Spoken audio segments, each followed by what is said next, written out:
기도하시겠습니다. 주님 감사합니다. 저를 또 이 자리에 불러주시니 감사합니다. 주님의 말씀을 듣고자 합니다. 말씀해 주십시오. 예수님 이름으로 기도드렸습니다. 아멘. 저희가 지난 시간에 잠언서 10장 4절의 말씀을 나누면서 아마 그냥 이렇게 글자로 보면 손을 게을리 놀리게 하는 자는 가난하게 되고 손이 부지런한 자는 부하게 되느니라는 말씀이 이것이 손에 진리를 쥐고 심판을 받은 자, 이미 심판을 받은 자의 삶으로서 세상을 압도하고 그리고 세상에서 박해를 받는 출애굽기 1장에 나왔던 것처럼 세상에서 박해를 받는 자들에게 예수를 주는 사람들, 진리를 전해주는 사람 되자라는 말씀이 될 거라고는 우리는 상상하지 못했잖아요. 그죠? 그게 참 하나님이 대단하신 것 같아요. 한 절 한 절에 하나님께서 심어놓으신 하나님의 뜻을 알아가는 건 정말 참 대단히 아름다운 일이고 대단히 충격적인 일이고 그런 것 같습니다. 오늘도 5절에 있는 말씀 제가 여러분에게 한번 같이 묵상해 주십시오라고 부탁을 드렸는데 묵상하셨죠? 분위기 좀 날로 먹는 분위기가 있어요. 그냥 오면 알아서 하겠지 뭐 이런 분위기. 우리 그러지 맙시다. 그냥 한번 자기가 묵상해 보고 나는 이렇게 묵상을 했는데 이건 전혀 나랑 굉장히 비슷하다거나 나랑 굉장히 다르다거나 너무 달랐을 때 저는 저의 말만이 옳다고 할 수 없는 것이 잠언서 같은 경우에는 사실 잠언서는 다양한 해석은 없어요. 잠언서는 다 비슷비슷한데 그럼에도 불구하고 어쨌든 여러분들 해석이 좀 귀담아 들을 것들이 분명 있을 거고요. 그래서 같이 좀 나누고 그러면 좋겠는데 날로 먹지는 않았으면 좋겠다는 진심입니다. 날로 먹지 맙시다. 잠언서 10장 5절에 있는 말씀은 과연 무엇일까요? 여름에 거두는 자는 지혜로운 이 아들이나 추수 때에 자는 자는 부끄러움을 끼치는 아들이니라. 그러니까 이것도 언뜻 보면 위에 있는 말씀처럼 그냥 부지런하자. 그죠? 거기다가 조금 더 진도 나가면 하나님의 때, 전도서에도 많이 나오잖아요. 하나님의 때. 그러니까 하나님의 때, 하나님 주신 때 일 열심히 하자. 이런 거 아닌가요?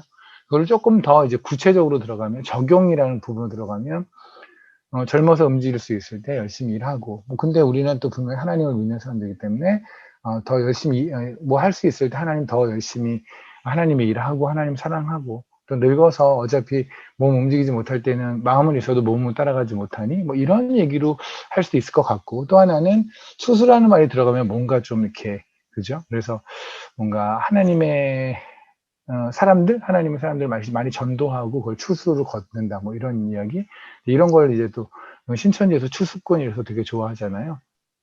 어쨌든 하나님의 백성들을 추수하시는 거 뭐 그런 이야기까지 진도가 나간다면 그래도 좀 나름 깊은 묵상을 한 것이 아닌가 싶은데 근데 이 말씀은 그것보다는 좀 다른 뜻이 있지 않을까 하는 생각이 들어요. 무슨 말씀이냐면 5절에 보면 여름에 거두는 자는 그랬죠. 지금 추수할 때가 여름이라는 거잖아요. 근데 이스라엘에서 대표적인 작물이 5가지가 있거든요. 보리하고 밀이 있고 포도하고 감람, 그러니까 올리브라고 하죠. 감람. 그다음에 무화과 5가지가 대표적인 작물이에요. 그럼 대표적인 5가지 작물 중에서 여름에 추수하는 거를 한번 생각해 보면 되겠죠. 이해되시나요?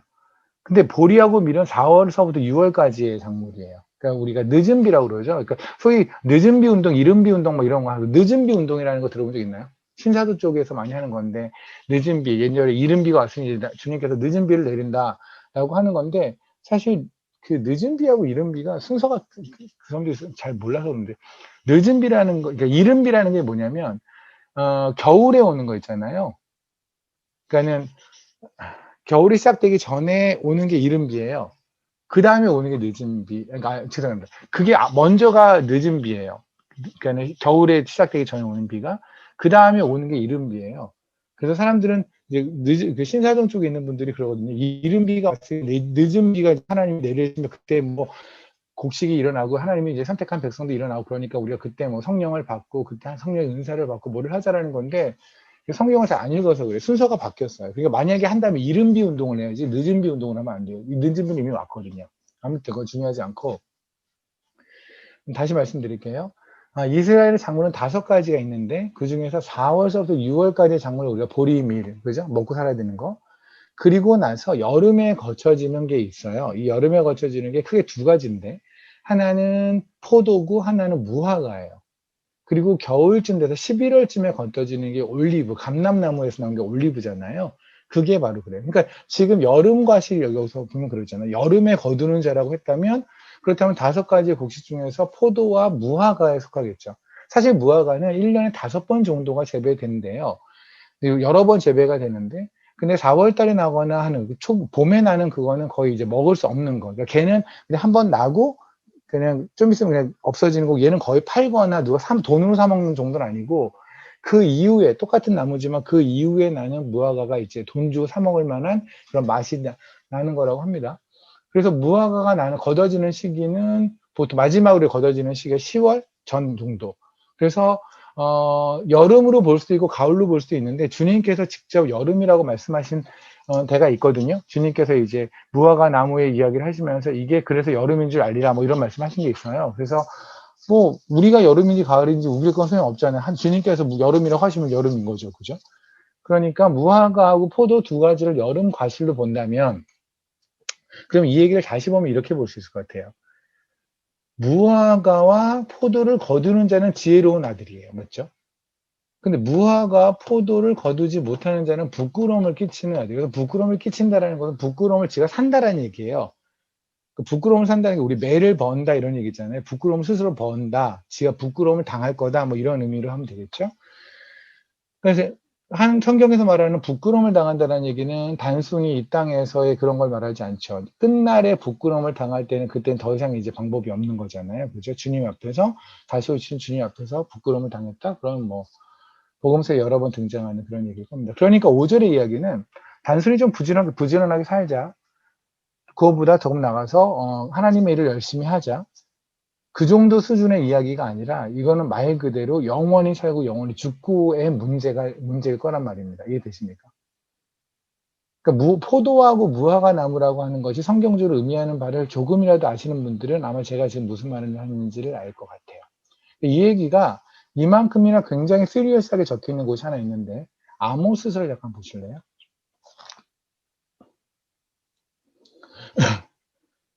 아모스서를 보시면 이만큼이나 여러분이 그러니까 지금 전도서에서 제가 언급했던 것만큼이나 굉장히 시리어스하게 적혀 있는 데가 있어요. 8장을 볼게요. 아모스 8장 1을 보면 1절 주 여호와께서 내게 이와 같이 보이셨느니라 보라 여름 과일 한 광줄이다. 여름 과일 한 광줄이가 뭐냐면 광줄에 여름 과일이 이렇게 쌓여 있는 거예요. 그죠? 아까 말씀드렸잖아요. 여름 과일은 포도와 무화과라고 말씀을 드렸죠. 그게 이렇게 쌓여 있어요. 그럼 뭐 좋잖아요. 광주리에 바구니에 과일 바구니가 이만큼 있는데 거기에 과일이 쌓여있다면 보기도 좋고, 그죠? 먹기도 좋고 탐스러울 것 같은데 주님께서는 뭐라고 그러냐면 그가 말씀하시되 아모스야 네가 무엇을 보느냐? 주님께서 당연히 보는 대로 말하겠죠? 내가 이르되 여름 과일 한 강줄이니이다 하며 여호와께서 내게 이르시되 내 백성 이스라엘의 끝이 이르렀느니라. 와우. 느닷없잖아요. 포도하고 무화과에 있는 과일이 쌓인 걸 보고 나서는 너 뭐 보이니? 포도하고 과일이 무화과 보여요. 라고 얘기했을 거예요. 여름 과일이 보여요. 라고 얘기했습니다. 그때 주님께서는 이제 끝이란 얘기예요. 그러니까 지금 무화과 나무라는 것과 포도나무, 포도와 무화과가 의미하는 것은 우리가 보통 생각하는 수준의 이야기가 아니라 끝의 얘기라고요. 이해되십니까? 그러니까 지금 앞에 있는 잠언서의 이야기도 영원히 살고 영원히 죽는 그 문제란 말입니다. 아모스서는요, 사실 아모스도 다윗만큼이나 좀 불쌍한 사람이에요. 저는 다윗이 굉장히 불쌍하거든요.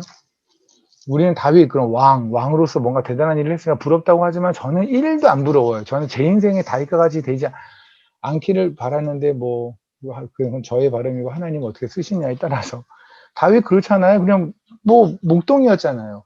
목동의 삶이라면 일단 먹고 사는데 크게 뭐 풍족하게 먹고 살지는 못할 것 같아요. 제가 뭐 엘토토 케냐 다녀온 지체를 알겠지만 마사이들이 그렇게 잘 먹고 잘 사는 사람도 아니니까. 하지만 큰 걱정 없어요. 그렇잖아요. 오늘과 내일이 예측이 가능하잖아요. 목동들은. 그렇잖아요. 우리는 지금 오늘과 내일이 예측이 안 되죠. 거기다가 자기 도시에서 살거나 이런 데 살다 보면은 나는 괜찮은데 옆에 집, 앞에 집, 그 사람들이 사는 거에 비해서 그것들을 갑자기 보게 되고 나는 괜찮다고 생각했는데 갑자기 내가 가난해지게 느껴지고. 그죠? 나는 차를 타고 그냥 뭐 소형차지만 경차지만 갔는데 갑자기 큰 차를 몰고 온 친구를 보면 나는 괜찮은데 갑자기 안 괜찮아지고 뭐 이런 것들 있잖아요. 근데 마사이들이나 그 목동들은요 안 그래요. 옷이 다 똑같아요. 집도 다 똑같아요. 그러니까 특별하게 거기서 물론 그 안에서 빈부의 차는 있을 거고 그 안에서 죄도 있고 다 있어요. 하지만 우리가 느끼는 것만큼 그렇게 다이나믹한 어떤 차별을 느낀다든가 그러진 않을 거라는 생각이 들어요. 그러니까 다윗은 굉장히 편하게 살았던 사람이에요. 근데 느닷없이 하나님께서 골리앗을 짱돌로 죽이게 한 다음부터 인생이 막 꼬이기 시작하죠. 제대로 꼬였잖아요. 그래서 나중에 가면 사울한테 쫓기는 정도가 아니라 나중에 아들한테 아들이 아버지를 죽이겠다고 쫓아다니질 않나, 그죠? 다윗 만약에 죽을 때 뭐래요? 바세바가 와서 왕권을 솔로몬한테 주셔야 되죠. 아니, 당장 죽게 생겼는데 와가지고 위로라도 해줘야 되는데 당장 죽게 생긴 사람한테 와서 왕권을 누구한테 줄 거냐고, 후계자를 누구한테 할 거냐고. 그러니까 다윗의 삶에 관심을 가는 사람은 없어요. 성경에서 보면 다윗의 안위, 다윗의 평안에 관심을 가는 사람이 없다니까요. 오로지 하나님만 다윗의 평안에 관심이 있어요. 그러니까 지금 사실 아모스도 마찬가지예요. 그냥 목동이었어요. 아모스 1장을 보면 그러잖아요. 잘 목동이었어요. 근데 갑자기 하나님께서 선제로 픽업을 한 거예요. 그때부터 인생이 꼬이기 시작하는 거죠. 괜찮았는데. 근데 어쨌든 아모스를 통해서 하나님께서 하시고 싶은 얘기는 아모스가 많은 이야기가 있어요. 특히 뭐 5가지 환상, 아까 우리가 여름 광주리 환상 같은 경우도 하나님께서 5가지 환상 중에 보여준 4번째 환상이 여름 광주리 환상이거든요. 근데 그 모든 걸 요약하는, 그러니까 아모스서를 딱 요약하면 어떤 말씀이 되는 거냐면, 아마도 그렇습니다. 아모스 4장에를 보면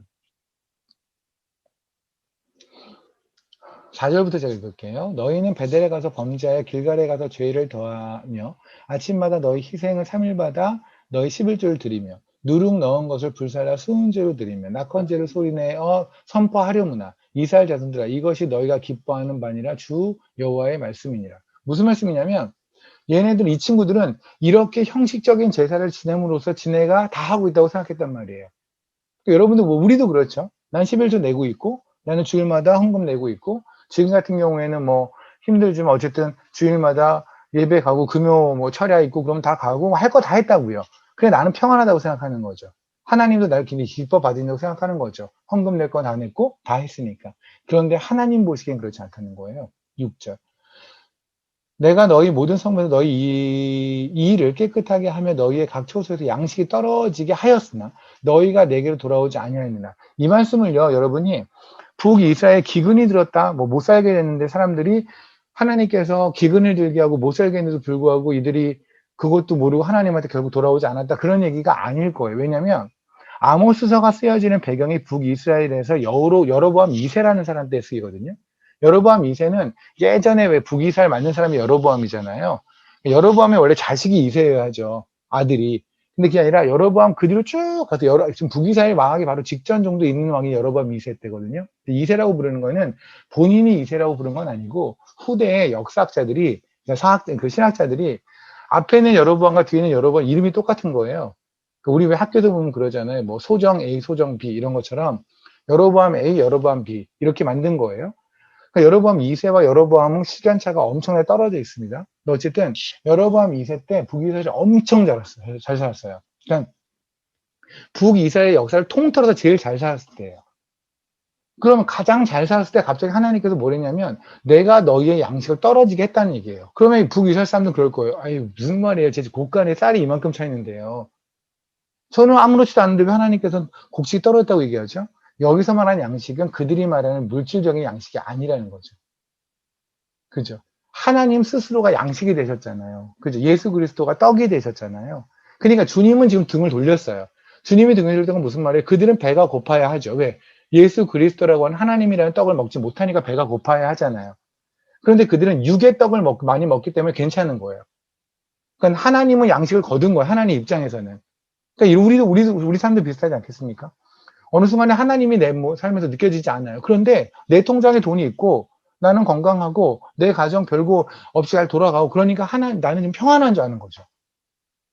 하나님 입장에서 보면은 하나님 입장에서 보면은 내가 저들을 떠났으니 내가 등을 돌렸으니 쟤네가 나한테 곧 올 거야 라는 게 하나님 쪽의 기대감인데 우리는 그렇지 않은 거죠. 괜찮은 거잖아요. 그죠? 왜 애들 보면 그러잖아요. 엄마 이제 그러지. 애들 귀찮죠. 엄마만 찾으면. 그런데 막상 어디를 가면 얘가 엄마만 찾을 때 그런 거 있잖아요. 내가 얘 엄마야 이런 게 있는데 갑자기 내가 딱 옆에 숨었어요. 옆에 딱 숨어봤는데 그런데 애가 너무나 아무렇지 않게 초콜릿을 계속 먹고 있는 거예요. 그때 엄마가 느끼는 그럼 쟤는 내가 좋은 거야? 초콜릿이 좋은 거야? 초콜릿을 주는 내가 좋은 건가? 이런 생각이 들지 않을까요? 하나님도 마찬가지죠. 7절 볼게요.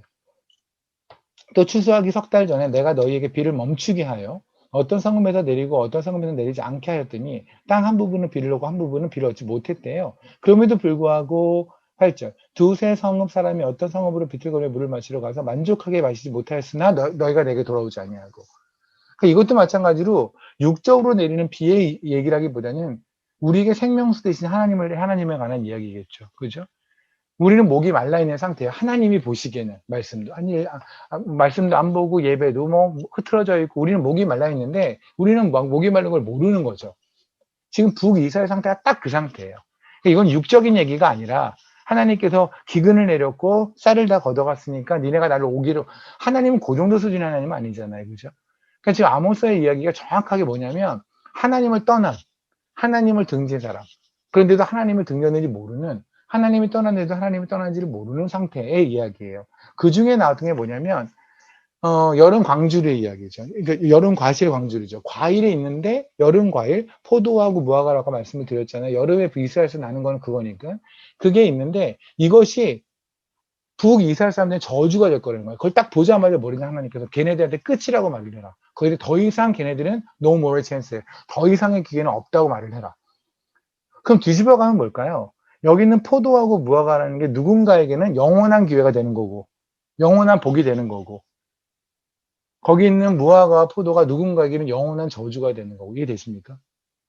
그렇잖아요. 그러니까 똑같은 과일 광주리인데 누군가에게는 이것이 영원한 축복이 될 거예요. 주님 안에 있는 사람에게는. 근데 누군가에게는 주님 밖에 있는 사람이 영원한 저주가 될 거예요. 그 영원한 저주가 되는 사람들에게 하나님 말씀하시죠. 너희는 끝이라고 말을 해라. 그러면 포도와 무화과가 도대체 무엇이길래, 하나님께서는 포도와 무화과로 무슨 말씀을 하셨길래 이렇게 극단적인 것을 포도와 무화과에다가 심으셨을까요? 그 얘기를 오늘 나누려고 해요. 다시 정리할게요.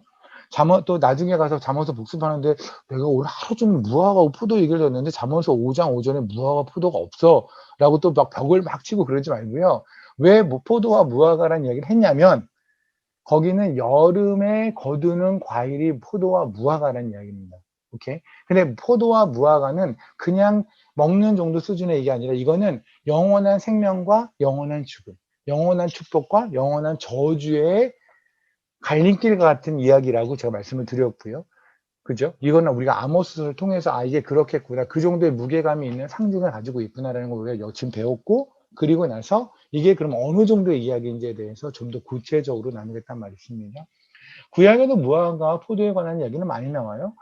무화과 포도는 어떤 식으로 얘기가 나오냐면 보통 하나님의 이스라엘 백성, 그러니까 하나님의 백성이라는 의미로 많이 나와요. 한번 볼까요? 호세아서를 볼게요.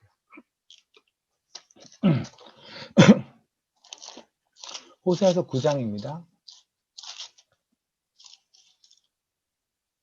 10절 볼게요. 옛적에 내가 이스라엘을 만나기를 광야에서 포도를 만난 같이 하였으며 너희 조상을 보기를 무화과에서 처음 맺힌 첫 열매를 봄같이 하였거늘 그들이 바알 부올에 가서 우상 숭배했던 거죠. 부끄러운 우상에게 몸을 들임으로 저희가 사랑하는 우상같이 가증하여 줬다. 그러니까는 하나님이 보시기에 이 포도와 무화과는 뭐냐면 너무 예쁜 상태. 하나님이 보시기에 너무 예쁜 상태. 다시 말하면 하나님이 보시기에 너무 예쁜 하나님의 백성을 말할 때 포도나무 또는 무화과 나무라고 말씀을 하신다고요. 하나만 더 볼게요. 굉장히 많아요. 요엘서도 있고 굉장히 많은데 두 개만 봅시다. 왜냐하면 지금 포도나무하고 무화과 나무 동시에 들어가는 것만 일단 볼게요. 우리가 할 얘기 오늘 많거든요. 제가 점점 시간이 좀 늘어나는 분위기 아니에요? 그죠? 우리가 그래도 10시 한 반쯤에는 끝나고 막 이랬던 것 같은데 요새는 계속 11시 정도에 끝나는 것 같은데 한번 어쨌든 한번 최선을 다해서 볼게요.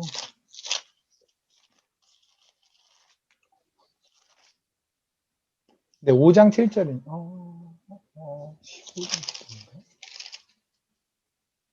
15장 네네. 5장 7절입니다. 이사야서 5장 7절. 볼게요. 무릇 만군의 여호와의 포도원은 이스라엘의 족속이요 라고 말씀을 했죠. 그러니까 하나님께서 직접 뭐라고 그러시냐면 그냥 포도원은 이스라엘 족속이라고 말씀해 버리셨잖아요. 그죠? 그럼 이거 빼도 박도 못하는 얘기죠. 그죠? 그러니까는 잠깐 다시 볼게요. 포도원 또는 뭐 무화과 나무가 열리는 거, 포도 무화과 나무는 이스라엘 백성을 뜻해요. 그러니까 성경에서 여러분이 요일서 같은 데 보면 무화과 나무와 포도나무가 시들고 그러면 하나님께서 그 백성들을 엄청나게 싫어하실 때, 요일서 잠깐 볼까요? 하나만 보여드릴게요.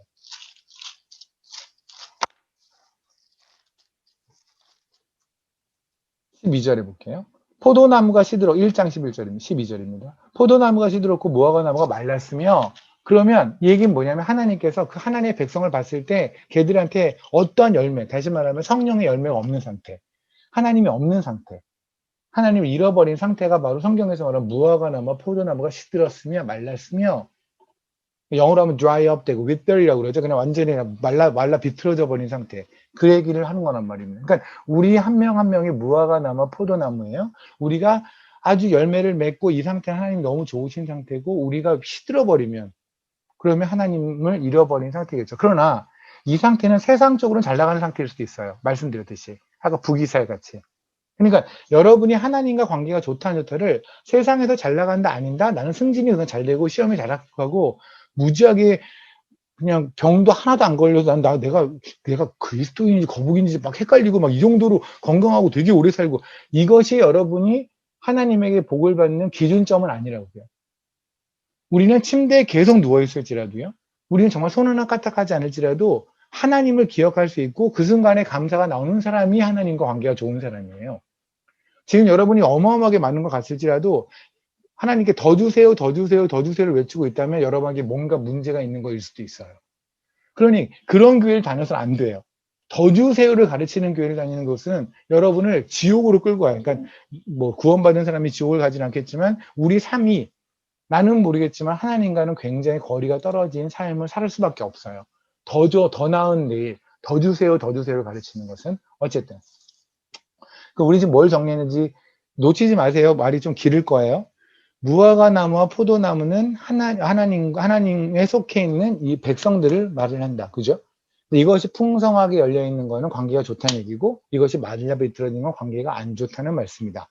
이 얘기를 출발한 것은 저희가 여름 과일에서 좀 출발한 거예요. 여름에 거둔 거. 그죠? 그러면 직접 주님께서 말씀하신 이야기를 한번 볼게요. 마태복음 21장을 볼까요?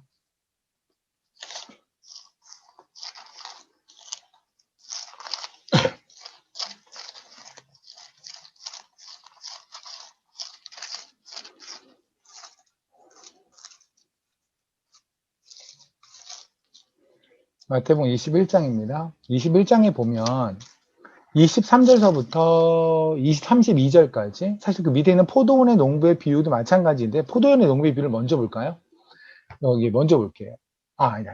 그냥 먼저 이거 앞에 걸 볼게요. 23절서부터 32절까지 먼저 볼게요. 그 내용이 사실 예수의 권위를 두고 말씀하시는 거잖아요. 그런데 제가 나누고 싶은 거는 28절부터예요. 그런데 28절부터 내용을 나누려면 위에 얘기를 잠깐 해야 하거든요. 그래서 잠깐 할게요. 23절 볼게요. 예수께서 성전에 들어가셨습니다. 대제사장과 백성들의 장로들, 예수님 정말 싫어하는 인간들이잖아요. 그들이 왜 예수님 싫어하는지 아세요? 예수님이 하나님이 안 돼서 그래요. 예수님이 하나님이 안 되는 게 무슨 말이냐면, 예수님이 하나님이 되면, 하나님이라면 예수님의 주장이 옳은 거잖아요. 맞죠? 그럼 예수님의 주장이 옳다면, 그러면 우리 생각에는 예수님이 한 주장이 옳은데 내 주장은 틀렸어. 나하고 주님의 주장이 달라. 그러면 내 걸 포기하고 주님한테 맞춰버리면 되지 않아요? 간단하죠. 근데 그게 안 되는 거예요. 내가 여태까지 믿고 싸워와서 내가 얼마나 내 인생에 다 던졌잖아요. 그 율법 지키려고. 천국 가려고 그 다 던졌는데 갑자기 주님이 와서 천국은 니네가 노력하는 게 아니야. 내 은혜로, 내 피로 가는 거야. 이러면 다 무너지는 거예요, 인생이. 그리고 여태까지 그 얘기를 얼마나 많은 사람이 전파하고 살았을까요? 그죠? 그들에겐 그들을 추종하는 소위 파라는 게 있을 거 아니에요. 그러니까 나 혼자 그냥 알았습니다 하고 그냥 혼자 회개하고 하는 게 가는 것이 아니라, 내가 나를 여태까지 쫓아왔던, 내가 끌었던 사람들, 팔로워들까지, 그들한테까지 내가 잘못했다 여태까지, 이거를 하지 못하는 거죠. 그러니 예수님이 하나님이 안 돼요. 그러니까 그들에게 중요한 건 예수님이 진리가 중요한 게 아니에요. 나의 주장과 틀린 거를 말하는 사람은 안 되는 거예요. 이해되세요? 근데 사실 이게 교회에서 벌어지고 있지 않습니까? 솔직히 말해서.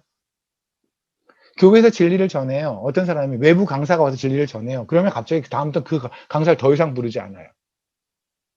희한하지 않아요? 진리를 전했다면 바뀌면 되잖아요. 제가 예전에 저희 왜 그 사경에 많이 했던 게 우리 하늘소망교회에서 많이 했었고, 그 전에 간혹 사경에 많이 했던 교회가 있죠. 사당에 있는 교회가 있어요. 그 교회에 있는 목사님이 거의 은퇴를 앞두신 목사님이세요. 제가 그 교회를 처음에 가서 금요철야를 섬겼거든요. 저는 이제 말씀을 전했죠. 근데 나도 딱 끝났는데 목사님이 올라오셨어요. 정말 그 노 목사님이 올라오셔서는 말을 하러 계속 우시는 거예요. 성도들 앞에서 울면서 갑자기 뭘 했냐면, 내가 여태까지 사꾼 목사였어요. 여태까지 제가 다 틀렸어요. 전 너무 충격이었어요. 근데 그럴 수 있는 사람이 몇 명이나 되냐는 거죠. 그러니까 저 사람이 만약에 맞으면, 저 사람이 말하는 게 맞으면 여태까지 내가 한 말이 틀리잖아요. 그럼 여태까지 내가 성도들한테 했던 말이 다 틀리는 거잖아요. 이거를 용납을 못 하는 거죠. 그럼 어떻게 해요? 이 사람을 죽여야죠. 이 사람을 더 나타나게 하면 안 되죠. 사실 지금 대한민국에도 벌어지는 일 아닙니까? 세계에서도 벌어지는 일이잖아요. 그래서 진리가 박해를 받는 거예요. 교회 안에서조차도. 똑같이요. 예수님이 등장했어요. 제제사장들, 백성의 장로들, 바리새인들, 사두개인 다 싫어하죠. 그거 오르면 안 돼요. 그렇습니다. 그래서 얘기하는 거예요. 네가 무슨 23절입니다. 네가 무슨 권위로 이런 일을 하느냐? 무슨 말이에요? 그러니까 네가 지금 하는 말이 이러한데 우리랑 말 되게 다르거든. 그래서 네가 지금 무슨 권위로 하는 거냐? 지금으로 하면 너 신학교 어디 나왔어? 뭐 이런 거죠. 너 스승 누구야? 너 어느 쪽이야? 어느 교단이야? 그죠? 너를 지지해주는 사람들이 누구야? 뭐 이런 거죠. 하다 보면 뭐 나는 어느 신학교를 나왔고, 나는 누구를 알고, 나랑 같은 계열에 있는 사람 어떤 목사님이 있고, 뭐 이랬으면 이런 얘기를 하겠다는 얘기예요. 감히 하나님을 두고. 24절에, 그러니까 제가 만약에 예수님이었으면 23절에 더 이상 얘기가 안 나요. 그냥 벼락치고 죽이고 끝냈을 거예요. 그래서 우리가 주님이 정말 화내기를 더디하신다는 얘기 그런 거예요. 그러니까 저 같으면 더 이상, 얼마나 편해요. 성경님, 마태복음 21장 23절로 성경이 끝나요. 다 죽었다. 주님한테 개겼다? 다 죽었다. 이럴 텐데, 주님은 또 말씀하세요. 예수께서 대답하시되, 나도 한 말을 너에게 물어볼게. 주님 꼭 이런 식이죠. 누구한테 물어보면 그대로 똑같이 물어보세요. 너희가 대답하면 나도 무슨 권위로 이러한지를 말할게. 요한의 세례가 어디서부터 왔니? 하늘부터 왔니? 사람에게서 왔니? 근데 딜레마에 빠진 거예요. 왜냐하면 이들은 만약에 하늘로부터 세례 요한의 권위가, 세례 요한을 사람들이 되게 좋아했거든요. 근데 세례 요한의 권위가 하늘로부터 왔다면 그러면 자기네들은 세례 요한의 말을 들어야 되는 거죠. 그러니까 백성들은 세례 요한을 엄청나게 쫓아갔는데 지들은 안 쫓아갔어요. 회개해라. 지네들 안 했거든요. 천국이 가까이 왔다. 지는 안 믿었거든요. 거기다 세례 요한이 자기 제자들까지 예수님한테 보내면서 저분이 메시아라고 말을 했는데도 불구하고 그들은 안 들었거든요. 근데 얘가 세례 요한이 하늘로부터 온 사람이라고 하면 지네들이 안 듣는 게 말이 안 되죠. 왜 지들은 하늘에 있는 하늘을 인정하고 하나님을 믿는다고 했던 백성들이니까. 근데 거꾸로 사람에게서 왔다라고 말한 다음에 백성들한테 맞아 죽을 거예요. 백성들이 세례 요한을 되게 좋아하니까. 그죠? 그러니까 이들은 이제 딜레마에 빠졌어요. 그래서 보세요. 이러잖아요. 그들이 서로 의논하 25절 중간입니다. 그들이 서로 의논하여 이르되 만일 하늘로부터라고 하면 어찌하여 그를 믿지 아니하였나 이렇게 말할까. 불명히 꼬투리를 잡을까 저 양반이. 26절 만일 사람부터라고 하면 모든 사람이 요한을 선제로 여기는 백성들이 무섭다. 다시 말해 그들한테 백성들한테 맞아 죽을 거야. 고민을 막 하고 있는 거죠. 예수님의 특징이 우리의 속으로 생각하는 걸 다 아시는 거잖아요. 주님께서 이제 그들이 속으로 생각한 거예요. 하지만 주님은 다 아시죠. 27절 주님이 대답하여 이르되 우리가 알지 대답하되 그들이 대답해요. 이르되 우리가 알지 못하겠노라 하더니 예수께서 말씀하시죠. 나도 무슨 권위로 이러한지를 하는지 너에게 이르지 않냐니라. 이건 말장난이 아니에요. 보세요. 그들은 지금 하나님을 인정하지 않는 거잖아요. 맞죠? 그렇잖아요. 그들은 하나님에게 지네가 사닥다리를 타고 올라갈 수 있다고 믿었다고요. 제가 왜 예전 요한복음 1장에 말씀드렸잖아요. 나다나엘과 빌립과 나다나엘 이야기를 하면서 그때 주님께서 뭐랬냐면 인자가 사닥다리 위로 오르락 내리락 거릴 거라는 그런 놀라운 일을 네가 볼 거야 라고 했잖아요. 그게 무슨 말이었냐면 이게 사다리 야곱이 본 건 뭐였냐면 사다리 위로 천사들이 오르락 내리락 거리는 거였어요. 그래서 사람이 언뜻 생각하면 어떻게 되냐면 사닥다리잖아요. 여러분 생각해 보세요. 사다리가 있고 여기 하늘이고 여기 땅이에요. 그럼 당연히 여러분은 이렇게 올라가서 천국까지 올라간다고 생각하지 않겠습니까? 그렇잖아요. 야곱이 생각한 게 그거예요. 근데 주님이 뭐랬냐면 예전에 창세기 28장에 났을 때는 사닥다리 위에 천사가 왔다 갔다 거리는 건데 지금 요한복음 1장에는 사닥다리 위에 인자가 있을 거라고요. 그러니까 인자를 타고 사람 오르락내리락 걸 거예요. 사닥다리가 없어지고 인자가 된 거예요. 이해되세요? 그럼 보십시오. 이런 식이죠. 아이가 있어요. 아이가 만약에 어디서 이렇게 빠져 있어요. 그러면 어떤 아버지가 손을 내밀죠. 이때 아이가 이거 아빠를 타고 올라가나요? 아니잖아요. 아이는 아빠 손만 잡으면 되죠. 그럼 아빠가 끌어올려주죠. 사닥다리가 뭐였냐면 인자였다고. 예수 그리스도. 그러니까 우리가 천국에 가는 방법은 주님에게 붙는 거예요. 사닥다리 올라가는 게 아니라. 근데 사람들은 지네가 올라간다고 생각했단 말입니다. 노력으로. 이해되세요? 그러니까 그들의 입장에서 보면 예수님이 용납이 안 되는 거예요. 그러니 지금 예수님이 하나님이 바로 앞에 있죠. 정말 이거는 세상에 이런 기회가 어디 있을까요? 하나님이 바로 앞에 있어요. 그런데 그들은 하나님을 인정하려고 하지 않아요. 수많은 이적을 보여도 소용이 없어요.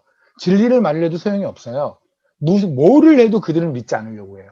그래서 주님이 말씀하시는 거예요. 오케이, 그러면 내가 너희의 하나님이 되지 않을게. 나는 이제부터 너희 하나님 안 할 거야. 그리고 이제 말씀하세요. 그럼 내가 그럼 보세요. 대화 흐름이 나도 니네가 말 안 하니까 나도 말 안 할게라는 게 뭐냐면 네가 나의 권위를 인정하지 않잖아. 내 권위를 인정하지 않는 것은 하나님의 권위를 인정하지 않는 것은 하나님의 백성이 아니겠죠. 그럼 나는 니네 하나님 아니야? 그럼 당연히 다음 질문은 뭐예요? 그러면 누구의 하나님이냐는 거죠. 그렇잖아요. 그래서 나온 예가 바로 이걸 거예요. 28절에 그러나 너희 생각에는 어떠하니? 어떤 사람의 두 아들이 있어. 맏아들에게 있는데 맏아들에게 이 말을 했어. 예, 오늘 포도원에 가서 일하라 하니 대답해 이르되 아버지 가겠나이다 하더니 가지 아니했어요. 이 30절 둘째 아들에게 똑같이 말했어요. 그랬더니 싫다고 한 다음에 뉘우치고 갔어요. 그랬더니 누가 제대로니 31절에 봤더니 그들 중에 둘째 아들이다 그렇게 대답을 했죠. 예수께서 대답하되 진실로 너에게 이르노니 세리나 창녀같이 너희보다 먼저 하늘에 들어가리라. 무슨 말이에요? 이게 바로 여러분이 잘 알고 있는 먼저 된 자가 나중 되고 나중 자가 먼저 된다는 얘기예요. 바리새인이나 율법학자나 이들은 뭐냐면 자기네들이 천국에 가장 먼저 들어간다고 생각해서 사닥다리 타고 올라가서. 근데 이들이 놓치고 있는 게 뭐냐면 하늘로 올라갈 때는 지들의 능력이 아니라는 거죠. 그죠? 하나님의 권위를 인정하는 예수 그리스도가 누군지를 인정하는 것만 하면 돼요. 주신 믿음으로 인정만 하면 돼요. 그래서 예수를 구주로 시인하는 자마다 구원을 받는 거예요. 주님이 우리의 구주라는 걸 인정하면 돼요. 이해되세요? 근데 그들은 자기네가 가장 먼저 올라간다고 생각했다고요. 그런데 이들은 끝끝내 올라가지 못하겠죠. 왜냐하면 천국은 그런 곳이 아니니까. 근데 처음에 그럼 바리새인이나 이런 자에 비하면 세리나 창녀들은 어떤데? 애초부터 포기한 자들이잖아요. 바리새인은 율법을 다 지킬 만큼 생활의 백그라운드가 있었다고요. 율법을 다 지킬 만큼 먹고 살만 했어요. 이러면 율법을 지키는 것도 시간이 있어야 지키고 돈이 있어야 지키죠. 그렇잖아요. 근데 세리나 창녀 같은 경우에는 율법을 지킬래 지킬 수가 없어요. 일을 해야 되니까. 특히 창녀 같은 경우 더욱더 그러겠죠. 그럼 여기서 꼭 창녀만을 말하는 게 아니라 그런 어떤 하급 계층들 같은 가난한 자 일반적으로 다시 부자는 구원받지 못한다 이런 얘기는 아니에요. 근데 일반적으로 당시에 가난한 자 같은 경우에는 율법을 지키고 싶어도 안식일에 일하기 싫어도 숨어서 일을 해야만 먹고 사는 사람이 있을 거 아니겠습니까? 당시에. 그죠? 어떻게든 뭐라도 하나 일해야 먹고 사는 사람들이 분명히 있었을 거예요. 율법이 있는 걸 알지만 어쩔 수 없는 사람들이에요. 그러니까 이들은 율법을 지켜서 먼저 올라가는 거는 이미 페일했어요. 그거 못해요. 둘째 아들이죠. 그런데 나중에 가서 뉘우치고, 그죠? 회개하고 돌아오는, 마치 우리가 탕자의 비유에서 첫째 아들과 둘째 아들이 있었잖아요. 그거와 같은 얘기죠. 그러니까 지금 천국은 누구한테 주어지냐면, 다시 말게요. 내가 누구의 하나님이 되어지냐면, 니네가 스스로 권위 있다고 생각하는, 니네가 하늘에 올라갈 자격이 있다고 생각하는 자들에게는 하나님이 되어지지 않을 것이며, 우리에게는 아무런 자격이 없고 모든 권위는 하나님에게만 있습니다. 라고 고백하는 자에게 내가 하나님이 되어줄 거야. 라는 말씀이 이 말씀이죠. 이해되십니까? 바로 이 얘기예요. 그때 지금 무슨 얘기를 했었냐면 28절에 그러죠. 포도원에 가서 일하라고 돼 있잖아요. 그죠? 그러니까 포도원이 바로 뭐 하는 거냐면 우리의 구원과 직결됐다는 얘기를 합니다. 이해되세요? 마태복음 20장을 볼게요. 마태복음 20장에 보면 포도원의 품꾼들이라고 돼 있잖아요. 그죠? 포도원의 품꾼들이라는 이 얘기가 뭔지 다 알잖아요. 그죠? 일찍 오네 있고, 그러니까 아침 되게 일찍 왔다? 그 다음에 조금 더 왔는데, 거의 일이 끝날 무렵에 어떤 사람이 와서 일을 했어요. 그럼 당연히, 상식적으로 생각해도, 아침부터 일한 사람이면 당연히 자기의 일당이 더 많아야 정상이죠. 그죠? 근데 주인이 뭐 어떻게 되냐면 아침 새벽부터 일하는 사람과 밤에 아주 거의 뭐 일이 끝날 무렵에 1시간 정도 일하는 사람하고 일당을 똑같이 준 거예요. 그러니까 우리가 만약에 뭐 어떤 그 뭐 건물 하는데 거기서 건설 현장에서 일한다고 칩시다. 제가 아침부터 일을 했어요. 일을 해서 제가 하루에 뭐 일당을 5만 원을 받기로 했어요. 근데 어떤 사람이 오후 5시에 왔어요. 그리고 6시까지 1시간을 일을 했어요. 근데 그 사람도 5만 원을 받아요. 나는 아침부터 왔는데 열 받죠. 받는 게 정상이죠. 근데 이 열 받는 사람한테 주님께서 하신 말씀이 뭐냐면 이거죠. 13절. 주인이, 그러니까 다 열받는다 그러잖아요. 11절에 받은 후 집주인을 원망하여 이르되 나중 온 이 사람은 1시간밖에 일하지 아니하였거늘 그들을 온 종일 수고하여 더 일겼는데 우리와 같게 하였나이까? 라고 했단 말이에요. 그랬더니 13절에 뭐냐면 주인이 그 중에 한 사람이 대답해 이르되 친구여 내가 잘못한 것이 뭐니? 네가 나와 한 데나리온 약속을 하자. 내가 5만 원 준다고 했잖아. 그럼 네가 5만 원 받으면 되는 거야. 남이 얼마를 받는 걸 네가 왜 신경 써? 라는 얘기예요. 내가 그 사람한테 10만 원을 주든 20만 원을 주든 그게 네가 무슨 상관이야. 너는 5만 원 주기로 했잖아. 나랑 계약이. 그럼 거기서 끝내면 돼. 근데 너는 지금 뭐 하는 거냐면 네가 이만큼을 한 걸 가지고 남의 것도 평가하는 거죠. 맞죠? 그렇잖아요. 딱 뭐예요? 바리새인이죠. 내가 이만큼을 해서, 그러니까 보세요. 내가 이만큼을 해서 나 혼자 구원 받아야지가 아니에요. 내가 이만큼을 했는데 너는 왜 안 했어라고 바리새인은 계속해서 사람들을 저주했거든요. 그래서 얘기했잖아요. 예수님하고 제자들이 맨손으로 손을 씻지 않고 밥을 먹었으니 그들이 막 질책을 하죠. 나는 씻었다는 거죠. 그러니까 지만 씻으면 돼요. 지만 씻고 그냥 난 씻었다 이러면 되는데 내가 씻었다는 것 때문에 질책을 하는 거예요. 맞아요. 그러니까 다시 말하면 뭐냐면 이런 거예요. 우리가 교회 안에서도 그런 거 있잖아요. 열심히 일을 했어요. 하나님이 좋아서 이런 거 아니에요? 아닌가요? 하나님이 좋아서 일했는데 일하고 나서는 꼭 저 사람은 안, 저 집사는 안 했어라고 손가락질하는 우리의 죄성이 바로 뭐냐? 바리새인의 죄성이에요. 그냥 내가 좋아서 했으면 그냥 끝나면 돼요. 근데 거기서 끝나지 않고 왜 누구는 하지 않았어? 라고 물론 뭐 예쁜 말로 뭐 이렇게 포장하지만 결국은 뭐예요? 정죄하는 거잖아요. 그러니까 자꾸만 내가 뭔가를 한 거에 대해서 내가 스스로 권위를 세우는 거 바로 이 모습이죠. 이때 하나님이 뭐랬냐면 너희들 네 스스로 권위를 세우는 애들은 니네는 아웃이야. 이게 바로 16절의 말씀이에요. 이와 같이 나중된 자가 먼저 되고 먼저 된 자가 나중 되리라.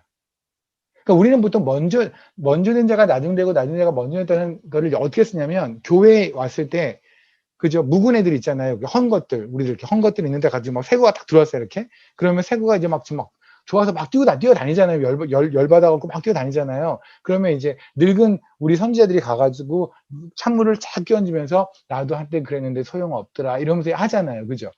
그때 막 뛰어다니는 사람들, 그때 뭐라 그래요? 근데 막 이 사람이 계속 뛰어다녀. 진짜 열심히 해. 그럴 때 뭐라 그래요? 아유, 그냥 먼저 된 자가 나중 되고 나중 된 자가 먼저 되네. 이 얘기를 그렇게 쓰지 않아요, 여러분? 저 되게 많이 들었어요. 케냐에 선교 갔을 때, 뭐 저는 나중돼도 아주 나중된 사람이잖아요. 그런데 나중에 와서 뭐 설교하고 뭐 말씀 전하고 그러면 어느 이제 분들이 그래요. 뭐 목사님도 그러고 막, 나중된 데가 먼저 되고 먼저 낳는다고 어떻게 선교사님은 그렇게요? 그렇게 늦게 하나님을 만났는데도 이렇게 말씀을 전하세요? 이런 얘기를 하거든요. 근데 그게 칭찬같이 들리기도 하지만, 물론 의도는 칭찬인 거 알겠는데요. 그 말은 거기 쓰는 게 아니에요. 먼저 된 데가 나중 되고 나중 된 데가 먼저 되는 거는 영혼에 관한 문제예요. 이건 교회에서 그냥 조금 일찍 오고 나중 오고 열심히 믿고 없고의 문제, 거기다 쓰면 안 돼요. 이 얘기는. 보세요. 지금 풍꾼의 이야기가 뭐냐면 이게 천국 가고 지옥 가는 문제거든요. 그러니까 바리새인처럼 먼저 일을 했다고 해서 그렇잖아요. 계속 열심히 일을 했어요. 그러니까 나중에 보세요. 우리는 지금 되게 열받는 게 하나 있죠. 주님 옆에 있던 강도 중에 한 명은 천국 갔다고 그랬잖아요. 주님께서 그랬잖아요. 그 말을 되게 믿기 싫죠. 왜냐면 우리는 그래도 예수 믿고 이렇게 그래도 최소한 10년, 5년, 많게는 뭐 모태신앙서부터 60년 동안 계속 찝찝한 마음으로 11조 다 내고 술도 한 잔 못 먹고 먹어도 숨어서 먹고 그러면서 살았는데 쟤는 인생 막 즐기다가 막판에 그것도 강도까지 했는데 근데 주님 옆에 서 있다라는 이유 하나로 그냥 있었다는 이유 주님이 그냥 너는 오늘 천국 간다 이거 억울하지 않으세요? 그거 무지하게 억울한 사람 많아요. 이게 이거 똑같은 얘기죠. 누구는 1시간 일했는데 왜 똑같은 5만 원 받냐는 거예요. 난 아침부터 했는데 이해되십니까? 어차피 우리의 구원도 우리의 노력이 아니라면 주님 옆에 있던 강도도 그의 노력이 아니란 말이에요. 그건 주님의 선택이잖아요. 우리는 감사해야 돼요. 그 사람 같지도 하나님이 선택해 주는 게 감사해야 되는데 우리는 그러잖아요. 뭔가 막판에 뭐 저런 사람이 과연 구원을 받을까? 라고 하는 우리 쪽에, 예를 들면, 아합 있죠. 아합 있잖아요. 아니면 고개라도 이렇게 끄덕끄덕. 아합. 그러면, 아합이라는 사람, 천국까지 구원 받았을까, 안 받았을까요? 되게 안 받았으면 좋겠죠. 오만 사람 다 괴롭히잖아요. 엘리사 다 알고 2대에 걸쳐 괴롭힌 사람이잖아요. 그 사람이. 그죠? 그런데 나중에 가서 아합이 회개를 하고 갔을 때 하나님께서 그의 겸비함을 보고 기뻐하셨다고 하거든요. 그걸 보면서 사람들 수많은 신학자가 뭐라고 그러냐면 그것은 진정한 회개가 아니며 그걸 쥐가 어떻게 알아요? 여러분이 했던 회개가 진정한 회개였는지 여러분은 어떻게 확신해요? 우리는 하나님의 은혜가 누구한테 떨어졌으면 그 은혜가 특히나 정말 용서받기 힘든 애한테 떨어지면 떨어질수록 우리는 환호를 질러야 돼요. 그러니 나도 받았구나 라고 확신이 되는 거죠. 맞지 않아요? 아합이 구원을 받았다면 롯이라는 사람 있잖아요. 근친상간까지 했는데 우리 나눴잖아요. 그는 의로운 롯이라고 말했잖아요. 그런 사람이 하나님께서 용서하셨다면 그렇다면 우리의 죄도 용서할 가능성이 있구나라고 생각되지 않아요? 근데 하나님의 용서가 굉장히 피키해서 그냥 이 땅에서 되게 많이 죄를 지은 애, 강도 이런 친구들은 용서 안 하셨다라고 한다면 우리도 끝까지 불안하지 않을까요? 하나님의 은혜를 크게 보면 볼수록 우리가 안정을 누린단 말입니다. 이해되십니까? 근데 우리한테는 하나님의 은혜가 컸으면 좋겠는데 누구한테는 하나님의 은혜가 작았으면 좋겠는 거예요. 이 못돼 먹은 심판도 어디 출발일까요? 먼저 된 자가 맞죠? 이거예요. 내가 먼저 와서 열심히 일을 했는데 그런데 이 권위를 내세우고 있으니 하나님의 은혜는 작아질 수밖에 없죠. 그렇잖아요. 이 부분은 내 거예요. 하나님 이거는 나 인정해 주세요. 그럼 봅시다. 예를 들면 여기 하나님의 은혜가 이만해요. 그런데 여기는 이만큼은 내가 뭐를 했대요. 여기는 이만큼은 내가 뭐를 했대요. 그러니까 이만큼을 빼달라고 뭐예요? 요만큼의 은혜는 없는 거잖아요. 그러면 하나님의 은혜를 내가 취소시키는 거잖아요. 맞죠? 하나님의 은혜는 다 임해야 우리에게 구원이 임해요. 주님이 다 죽으셔야 구원이 돼요. 하나님께서 그냥 내가 너한테 은혜 줄게 라고 한마디 해서 구원되는 게 아니에요. 하나님이 이 땅에 오셔서 십자가에 죽으셔야 모든 피와 땀을 흘리고 죽으셔야 되는 게 구원이에요. 그게 우리의 죄예요. 그러니 우리에게는 하나님이 언제나 온전한 은혜가 필요해요. 그리고 하나님 언제나 온전한 은혜를 주세요. 그런데 내가 나의 권위를 내세워버리면 내가 이만큼 했으면 요건 빼고 나머지 그만 해달라고 하면 나 이만큼 노력했으니 하나님 그거 좀 참조해달라고 하면 그러면 뭐예요? 아웃된다고요. 보여드릴까요? 지금 마태복음 19장에서 먼저 된 자가 나중 자가 이게 주님께서 하신 얘기가 3번에 걸쳐서 하시거든요. 물론 복음서에 겹치는 게 있는 거 빼고 공통분모 빼고요. 그냥 3개가 있는 하나가 마태복음 지금 우리 20장에서 봤잖아요. 19장을 보실래요? 우리 20장에서 봤잖아요. 19장에서 보면 제가 지금 이걸 드리는 거는 아까 우리 포도와 무화과 나무에 의한 이거 너무 중요한 얘기를 지금 하는 거예요. 16절에 재물이 많은 청년이라고 돼 있죠. 이게 이제 복음서에 따라서는 바리새인이라고 돼 있는데 이 얘기는 다 아시잖아요. 그죠? 어떤 사람이 왔어요. 어떤 선생님이 16절 내가 선한 일을 하여야 영생을 얻으리가 자신만만한 거죠. 지금 난 갈 수 있다는 거죠. 이렇게 한 사람이 누군가 하나 또 있었죠. 옛날에 나다나엘이라는 사람이 있었잖아. 니고데모라는 사람이 있었잖아요. 니고데모 와서 그러잖아. 그 야밤에 주님한테 왜 왔을까요? 두 가지 중에 하나일 거예요. 진짜 궁금한 거예요. 영생이. 아니면 근데 솔직히 그는 확인받고 싶었을 거예요. 도장. 왜냐면 그런 사내들인 공예의 회원이에요. 바리새인 중에 바리새인이에요. 얼마나 율법을 잘 지켰고 사람들이 존경을 하면 그 공예의 의원이 됐을까요? 70명밖에 없는 중에 한 명일까요? 70분의 1. 우와. 또 와서 그랬겠죠. 저 사람이 뭔가 대단한데 사람들은 미워하고 그러나 저 사람이 뭔가 하나님하고 되게 가까워 보이긴 하니까 내가 와서 확인을 해야겠다. 그런 거 있잖아요. 우리도 왜 어느 목사님께서 이렇게 가다가 뭐 한마디 딱 하면 무지하게 하나님의 음성처럼 듣고 싶은 얘기들 있잖아요. 그죠? 목사님이 뭐 여러분의 자녀 보면서 얘는 좀 크게 돌 놈이야. 그럼 작게 돌 놈이라고 하겠어요? 그잖아. 얘는 참 작게 될 놈이야. 이렇게 말하는 목사님 없어요. 그 사람 벼락 맞아야지. 다 크게 돌 놈이라고 얘기하겠죠. 근데 그 크게 될 놈이라는 게 몰라요. 또 세상적인 관심이 많은 분은 무슨 사자 들어가는 거 이런 거 하겠지만 또 우리 팀 지저스 같은 사람은 크게 돌 놈은 뭐예요? 제대로 예수 믿다가 돌에 맞아 제대로 죽겠다 이런 게 이제 크게 돌 놈이겠죠. 물론 이제 부모는 그런 걸 무지하게 싫어하겠지만 어쨌든 지금 그 하나님한테 가까워 보이는 예수님한테 물어보는 거예요. 저 천국 가는 거 맞죠? 이거예요. 근데 주님께서 뭐래요? 다시 태어나야 된다. 그러니까 지금 막 멘붕이 온 거죠. 그게 뭐라고 그래요? 아니, 나이가 한둘도 아니고 정말 배울 거 다 배운 사람이 얼마나 헛소리를 해요. 내가 다시 뭐 엄마 뱃속에 들어갔다 나올 수도 없지 않습니까? 이런 헛소리 할 수밖에 없는 게 멘붕이 온 거죠, 완전히. 근데 어쩌라고. 근데 주님이 알려주셨잖아요. 그리고 성경에 사라졌죠. 그러다가 요한복음 19장에 등장하죠. 주님 죽으신 다음에. 커밍아웃 하잖아요. 그죠? 주님의 시체에 들어갈 모든, 장례 치를 걸 모두 준비해서 나오잖아요. 그죠? 그 사이에 믿었다는 거잖아요. 아, 그렇구나. 내가 여태까지 한 걸로 가는 게 아니구나. 그와 비슷한 인물이 드러난 게 이 재물 많은 청년이에요. 딱 온 거예요, 주님한테. 선한 일을 하여 영생을 얻으리까? 주님이 이르시되, 어찌하여 선한 일을 내게 묻느냐? 오직 선한 분은 하나님이에요. 그쵸?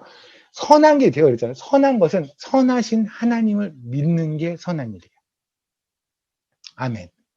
근데 이 선한 일이 세상에 있는 사탄이 얼마나 야비하냐면 하나님이 말씀하시는 선한 일을 교묘히 바꿨어요.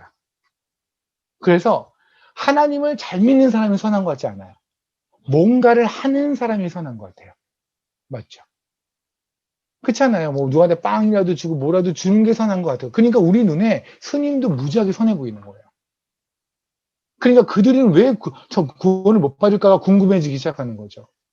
하나님만 선하세요? 하나님을 믿는 게 선하는 거예요. 하나님을 믿는 거 그 중에 삶에서 누굴 도와주는 것도 있죠. 왜? 하나님이 하라고 했으니까. 그거는 거기에 포함되는 것이 이것이 단독적으로 선한 건 아니란 말입니다. 근데 우리는 선하다라는 개념이 머릿속에 바뀌어버렸어요. 그죠? 그냥 잘못 뒤집어버린 거죠. 사단이 진짜 일을 잘했어요. 그러니까 이거 말하잖아요. 선한 일을 내게 묻냐? 선한 이는 오직 한 분이라. 그러니까 사실 이게 이해를 못하고 들으면 무지하게 머리 헷갈리는 거예요. 대화를 하자는 거야, 말자는 거야, 이럴 거예요. 저 같으면 여기서 떠났어요. 대화하기 싫다는 건 줄 알고. 근데 이 사람 그러죠. 이르되 내가 어느 계명이니까 예수께서 이제 살인하지 말라, 간음하지 말라, 도둑지 말라. 그러니까 무슨 말? 하나님의 말씀을 지키는 게 선하는 거라고. 이해되십니까? 그런데 이게 이제 19절에 그러죠. 또 뭐 부모를 공경하고 내 자신을 이웃처럼 뭐 해라. 그랬더니 청년이 그래. 내가 다 지켰나이다. 이런 오만은 어떻게 지켜요? 문자고들은 지켰겠죠. 살인 안 했겠죠. 간음 안 했겠죠. 도치 안 했겠죠. 거리 증언 안 했겠죠. 부모를 공경하려고 애썼겠죠. 이웃들에게 뭔가 주고 했겠죠. 그런데 하나님이 말씀하시는 살인하지 말라, 간음하지 말라, 독점하지, 그게 아니었거든요. 블로그에 보면 제가 십계명에 관한 걸 한번 한 게 있거든요. 한번 시간 되면 한번 찾아보세요. 거기에 보시면 아마 아실 거예요. 살인하지 말라, 도둑질하지 말라는 게 단순히 그냥 이 땅에서 말하는 그런 어떤 도둑질, 살인 이런 정도 수준의 얘기가 아니라고요. 만약에 그거 정도 수준이라고 한다면 비나왔으면 죽고 끝났어야죠. 그렇잖아요. 창으로 찍어서 2명을 죽었는데. 그럼 하나님이 노하셔야 되죠. 근데 주님이 뭐래요? 하나님이 그가 나의 질투를 질투하였다 그러잖아요. 그러니까 살인이라는 것이 성경에서 말하는 이 살인과, 그러니까 하나님이 말씀하신 살인과 우리가 이해하는 살인의 개념은 분명히 다르단 말입니다. 십계명에서 주신 개념과. 오케이? 그러니까 하나님의 말씀하신 의도를 전혀 모르는 이 친구는 그냥 살인하지 말라는 문자 그대로 본다면 무지하게 잘 지켰죠. 여러분 다 지켰잖아요. 살인 안 하지 않았나? 형우 한 적 있니? 아직 안 했잖아. 그치? 그러니까 우리 다 지키고 있어요, 지금. 근데 하나님이 보시기에는 형우는 아마 어마어마하게 많은 사람 살인했을지도 몰라요. 하나님이 보시기엔. 저도 마찬가지고. 20절. 그 청년이 다 지켰나이다. 예수께서 그러죠. 이제 보세요. 예수께서 뭐라고 했냐면, 약점을 보시는 거예요. 얘가 재물이 많아요. 그러니까 여태까지 율법을 지키는 거로 몸으로 때우는 거 잘했는데, 얘가 재물을 많다는데, 재물이 많은 게 포인트가 아니지. 재물을 너무 아껴요. 그러니까 주님께서는 지금 만약에 이 친구가 재물이 아니라 다른 거에, 만약에 가족이라든가 다른 거에 애착, 그걸 우상 삼았으면 아마 그거를 공격하셨을 거예요. 그러니까 지금 재물을 너무너무 사랑하는 친구한테 그러는 거야. 오케이, 너 그러면 율법 부분은 네가 잘했고, 그거는 천국 갈 수 있다고 내가 믿는 거잖아. 오케이. 재물을 내려놓지 않으면 천국 못 가. 라고 주님 말씀하시니 이 친구가, 그래요? 재물만큼 안 됐네 하고 떠나는 거예요. 이해되세요? 지금 이 친구의 특징이 뭡니까? 내가 천국을 갈 수 있다는 거잖아요. 그 아까하고 똑같은 얘기예요. 지금 계속 사다리에 올라갈 수 있다고. 그 말 끝에 주님이 뭐랬는데 20절에, 30절에 먼저 된 자가 나중 되고 나중 자가 먼저 될 거라고요. 누가복음 잠깐 볼까요? 13장. 누가복음 13장에 보면 22절에 소제목이 좁은 문으로 들어가길 힘쓰라. 이건 뭐 여러분 다 아시는, 그냥 대놓고 하시는 말씀이잖아요. 이 문으로 들어가지 않으면 너 다 아웃이야. 다 팽개치를 버림을 할 거야. 28절 보세요. 너희가 아브라함과 이삭과 야곱과 모든 선지자들은 선지자는 하나님의 나라에 있고 오직 너희는 밖에 쫓겨날 것을 볼 때, 지금 지옥 간다는 얘기죠. 뭐 이걸 갖고 지옥 간다는 얘기로 이해하지 못하는 분은 없잖아요. 우리 이를 갈리라. 사람들이 동서남으로 도와서 하나님의 나라의 잔치에 참여하리니 보라 나중에 자가 먼저 되고 먼저 자가 나중 되지라. 이게 복음서에 있는 세 가지의 다른 먼저 된 자가 나중 되고 나중 자가 먼저 되는 얘기. 이 얘기는 천국 가고 지옥 가는 얘기라고요. 그럼 나는 교회에 먼저 왔으니까 지옥 간다. 이렇게 이해하는 분이 있다면 어여 나가십시오. 지금 이 얘기의 포인트가 뭐예요? 내 안에 내가 천국 갈 수 있다라고 하는 조그마한 교만이라도 경계하잔 말입니다. 솔직히 우리 이제 아니 저 같은 경우 제가 고백할게요. 케냐 가서 여러 가지 이런저런 생각했어요. 오케이 남들 보기에 뭐 저렇게 위험한 곳도 갔어 하는 거 했어요. 그랬더니 마치 제가 대단해 보이는 거예요. 어느 순간에 내가 천국에 잘 자격을 따냈다 정도까지 생각하지는 않겠지만 하지만 뭔가 내가 한 것 같은 거예요. 나의 권위가 또 올라가기 시작하는 거죠. 그러면 하나님의 은혜는 그 권위만큼을 빼고 하나님의 은혜가 온다면 저는 오늘 제가 지은 죄가 다 사해지지 못할 거예요. 하나님의 은혜는 다 임해야 되거든요. 그래서 교회에서 그래도 겸손을 강조하는 거예요. 그래서 가난한 심령이 복을 받는다고 말씀하시는 거예요. 우리가 얼마나 많이 교회에서 헌신했습니까? 여기 목사님들, 장원 목사님, 재용 목사님, 재용 목사님 많은 것들을 내려놓고 정말 주에게 헌신하고 그죠? 얼마나 많은 걸 헌신했어요. 이 사람들 다 개개인. 그런데 그거를 권위 삼지 말라는 얘기예요. 그걸 권위 삼는 얘기는 우리가 뭐 지옥 갈 사람들은 아니지만 하나님이 선택하셨기에 하셨다고 믿기에 우리는 그렇지 않겠지만 최소한 하나님이 보기엔 정말 꼴사로운 삶을 사는 거예요. 우리의 권위를 내세우면. 하나님 앞에서 내세우지 않는 건 뭐냐면 우리끼리도 마찬가지예요. 내가 내가 이만큼의 신앙을 했으니까 나는 목사로서 나는 이만큼의 사고를 했으니까 선교사로서 나는 교회에서 주방에서 이만큼을 했으니까 뭐로서 나는 뭐로서 권위 내세우지 마시라고요. 아무것도 내세우지 마시라고요. 그냥 기뻐서 감당하는 거잖아요. 맞죠? 그래야 합니다. 포도원의 이야기가 바로 이거예요. 포도가 뭐냐? 포도원이라는 거는 하나님의 우리 그러잖아요. 포도원에서 일하라. 그럼 포도원에서 일하는 게 뭐예요? 교회에서 열심히 일하는 거? 하나님 일 열심히 하는 거? 오케이, 포함되겠죠. 근데 가장 기본적인 얘기는 뭐냐면 그걸 인정하는 거예요. 그러니까 포도원에서 일어나는 건 다른 게 아니에요. 그것을 인정하는 것. 모든 권위는 하나님에 있음을. 그 하나님을 믿는 것. 그걸 믿고 가는 게 바로 포도원에서 일하는 거예요. 그 일을 잘하는 거예요. 이해되십니까? 주인은 옳은 거. 그러니까 아까 우리 포도원의 품꾼들 있잖아요. 주인이 옳다고 인정했으면 마지막 사람한테 1시간 일한 사람한테 5만 원을 주는데 불평이 생길 이유가 없잖아요. 주인이 옳으니까. 모든 권위는 주인한테 있으니까. 근데 갑자기 내가 이만큼 했으니까 나도 이만큼의 권위가 있다고 생각하니까 따지기 시작하는 거잖아요. 그러니까 포도원에서 일하는 게 그 아가설 잠깐 보실래요? 요번에 성탄절에 우리 그 하늘소망교회에서 목사님께서 부족한 사람을 초대해 주셔서 아마 말씀을 아가서 말씀을 하게 될 텐데 그래도 우리 다 못 끝냈잖아요. 요번에도 제가 신나게 해도 또 못 끝낼 거예요. 어쨌든 최선을 다해서 조금이라도 할 텐데 하기로 했어요. 근데 지금 모임 안 된다며요. 우리 20명까지 된다고 그러던데요. 그죠? 우리 지하에 있나요? 숨어 있을까요?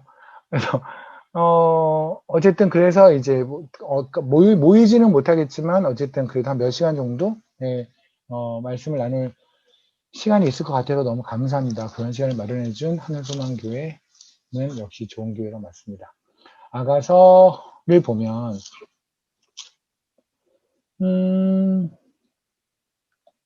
6절 보세요. 6절 1장 6절 내가 햇볕에 쬐어서 거무스름 할지라도 흘겨보지 말 것은 내 어머니의 아들들이 나에게 놓아여 포도원 지기로 삼았습니다. 나의 포도원을 내가 지키지 못하였구나.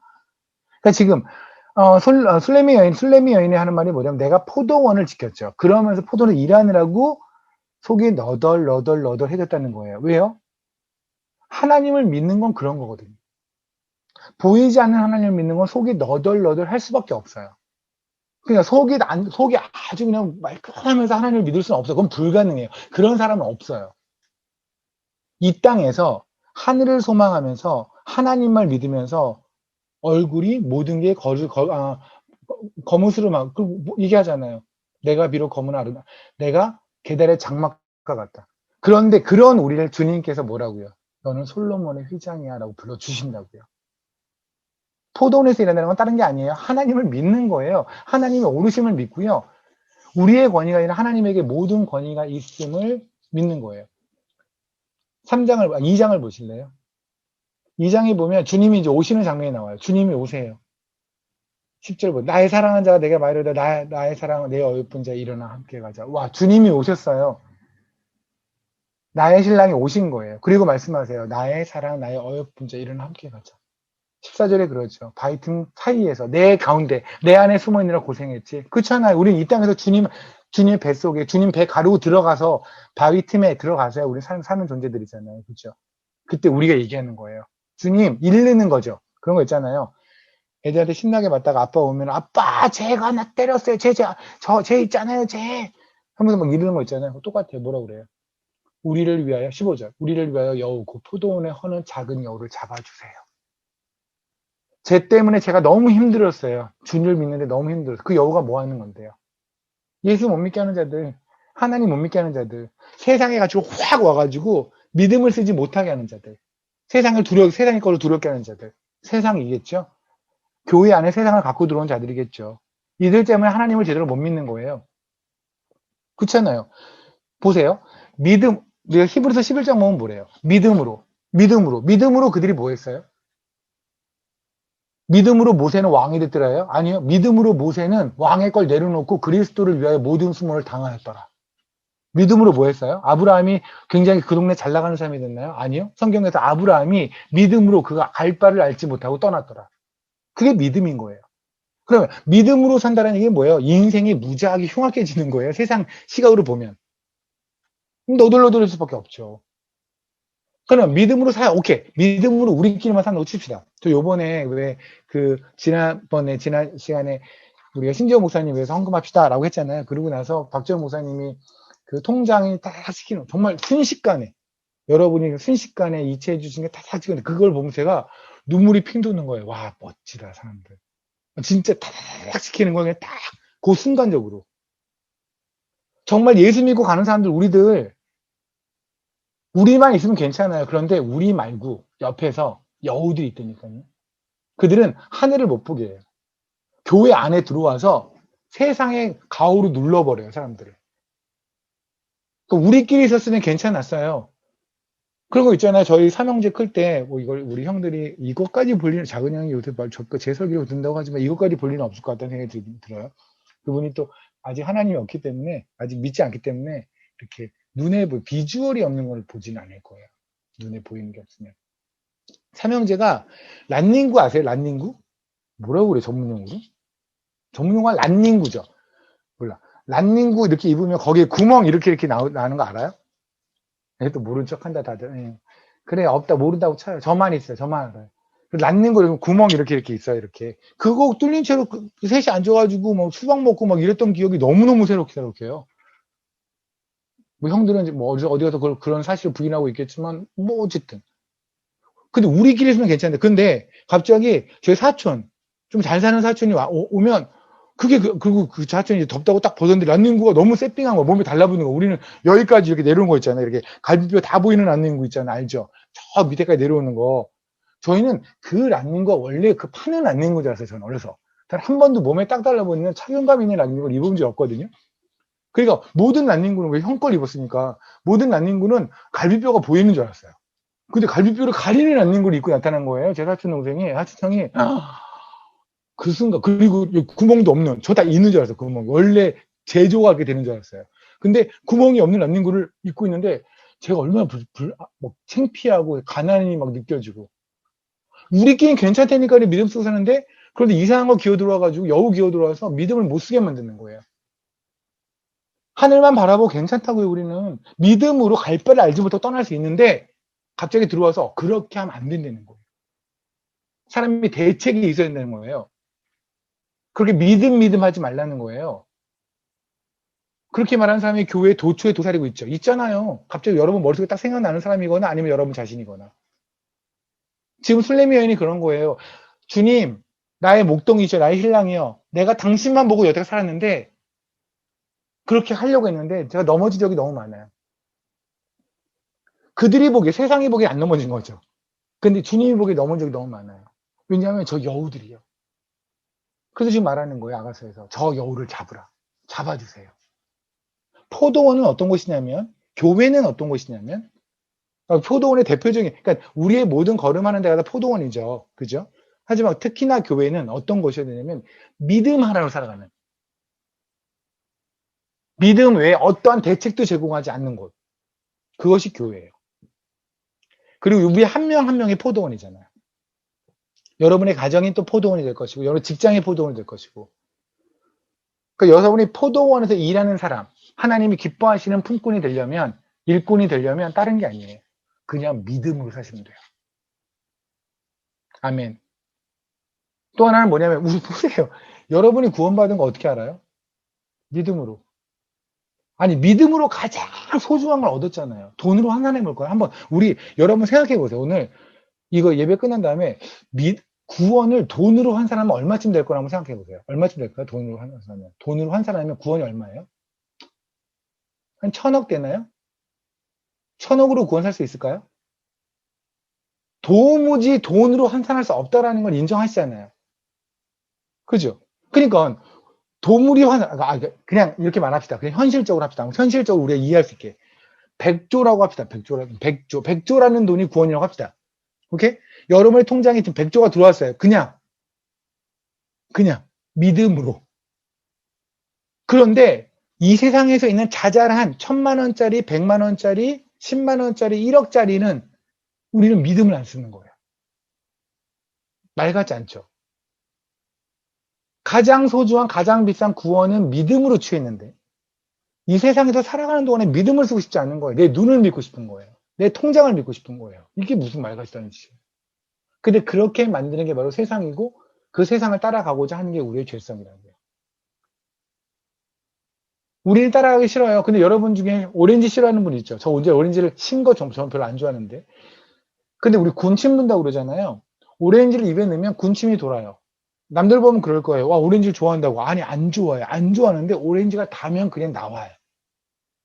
마찬가지로 우리의 죄성은 세상에 그 여우가 와서 우리를 꼬시면 우리의 죄성은 그걸 너무나 좋아하고 반응해요. 그래서 성령님에 붙들고 성령님과 함께 싸워야 되는 거예요. 육으로 싸우면 우리는 백발백중, 아니, 육이 좋아한다니까요. 그러니까 성령님의 의지에서 싸운다고 얘기를 하죠. 아무튼. 오케이, 그러면 다시 할게요. 잠언서 10장 5절에 나오는 여름에 거둘 거를 잘 거두는 자. 여름철 과실, 포도원, 그죠? 포도를 잘 거둔다는 게 무슨 말씀이라고요? 아까 얘기했잖아요. 주님 믿는 거 그냥. 주님을 잘 믿는 자는 주님한테 복을 받을 것이고 주님이 오실 거니까. 그죠? 그렇지 않고 자기의 권위를 내세우며 하나님을 믿지 않는 자는 그는 나중에 부끄러움을 당하겠죠. 또 하나의 과일이 뭐였냐면 무화과였어요. 그죠? 무화과는 뭘까요? 마태복음을 잠깐 보시겠습니다. 마태복음 21장을 볼게요.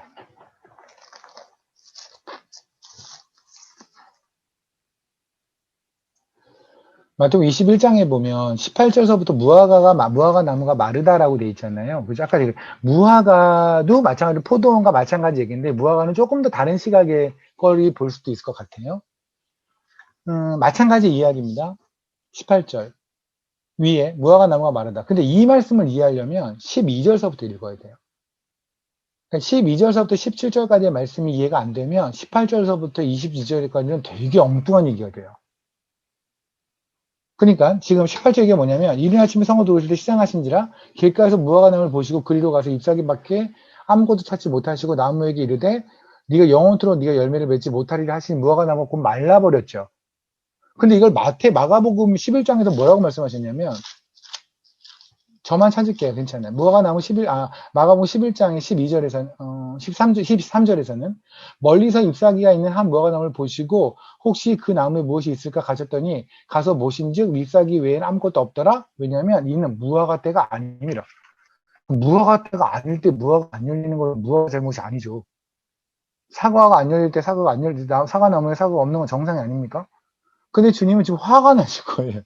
무화과 때에 무화과 안 열린 것 때문에 너무 화가 나셨어요. 그 다음에 막 저주를 하세요. 무화과 나무, 너는 다시는, 응? 너는 열매를 맺어, 넌 말라버릴 거야, 너는 이럴 거야, 라고 하셨단 말이에요. 이것도 약간 술 취한 분위기죠. 술 취한 사람이 왜 전봇대 붙들고 막 이런 거하고 비슷한 얘기겠잖아요. 근데 이거 20절에 제자들이 이상히 여겼어요. 무화과 나무에가 어찌 말랐나니까?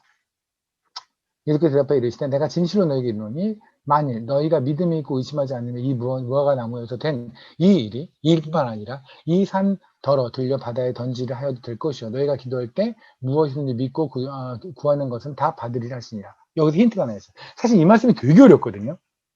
아마 여러분들 중에서 이 말씀을 제대로 이해하신 분이 몇이나 있을까 전 모르겠습니다만 이 말씀의 포인트는 뭐냐면 22절이에요. 너희가 기도할 때 무엇이든지. 그러니까 지금 주님은 모든 이야기를 갑자기 기도로 확 끌어가시죠. 그죠? 그잖아요. 얘기에 쭉 하시다가 맨 끝에 너희가 기도할 때 무엇이든 얻을 것이다. 그러면 이 이야기의 출발점도 뭐였냐면 기도에 관한 것이어야 될 거예요. 그죠? 그게 바로 답이 12절부터 17절까지예요. 12절 볼게요. 지금 성전 정화 사건이라고 보통 얘기를 하잖아요. 주님께서 엎어버리시는 거. 이거를 이제 바탕으로 교회에서 뭔가 좀 스태프들이 뭐 부목사님 일 잘못하면 담임 목사님이 엎어버리고 뭐 이러신 분들이 간혹 있으면서 이 주님의 나의 성품이 잘못하다 그러는데 계획불 다른 건 하나도 안 닮으면서 그런 것만 닮은 사람도 있어요. 그런 거 하지 맙시다. 12절. 예수께서 성전에 들어가서 성전 안에서 매매하는 모든 사람들을 내쫓으시며 돈 바꾸는 사람의 상과 비둘기 파는 사람들의 의자를 둘러 엎으시고 그죠? 이런 거는 놓치 않셔도 돼요. 그들이 이르되 이른바 내 집은 기도하는 집이라 강도 일컬음을 받아 쓰리라 하였거늘 너희는 강도의 속으로 만들도다. 보세요. 지금 성전에 들어가셨습니다. 주님께서. 그 다음에 성전에서 사람들이 거기서 막 뭐를 팔고 막 이런 걸 본 거예요. 이걸 보면서 이제 뭐 교회 안에 들어있는 ATM 기계가 어떻고 뭐 이런 얘기를 하시는 분들이 있더라고요. ATM 기계 뭐 이런 거. 뭐 ATM 기계 뭐 있어도 되지 않나? 자판기 있다고 뭐라고 할 건 아니잖아요. 이 얘기는 그 얘기는 아닌 것 같아요. 오케이?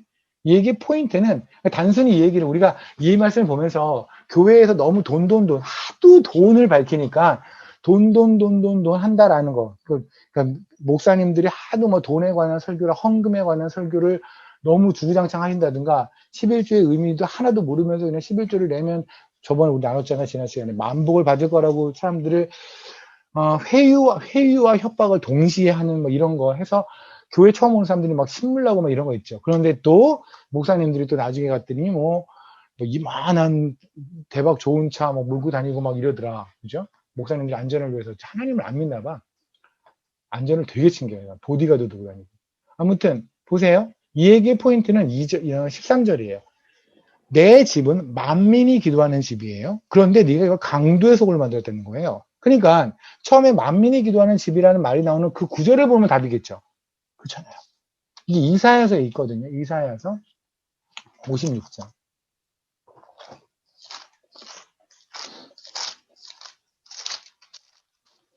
이사야서 56장에를 보면 여호와께 연합한 사람이라는 소제목에서요. 이렇게 나와요. 7절에. 7절에 내가 곧 그들을 나의 성산으로 인도하여서 그들이라는 말 나오죠. 이때 그들이 누구냐면 3절 여호와께서 연합한 이방인들을 말하기를 여기서 말하는 그들이 누구냐면 여호와 연합한 이방인들이 우리들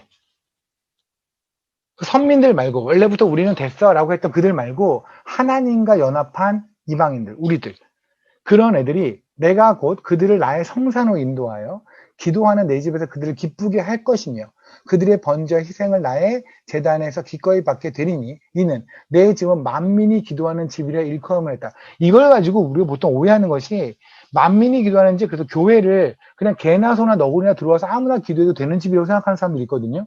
만민이 기도하니까. 근데 만민이 기도하는 집은 원래는 언어가 달라요. 영어로 하면 되게 쉬워요.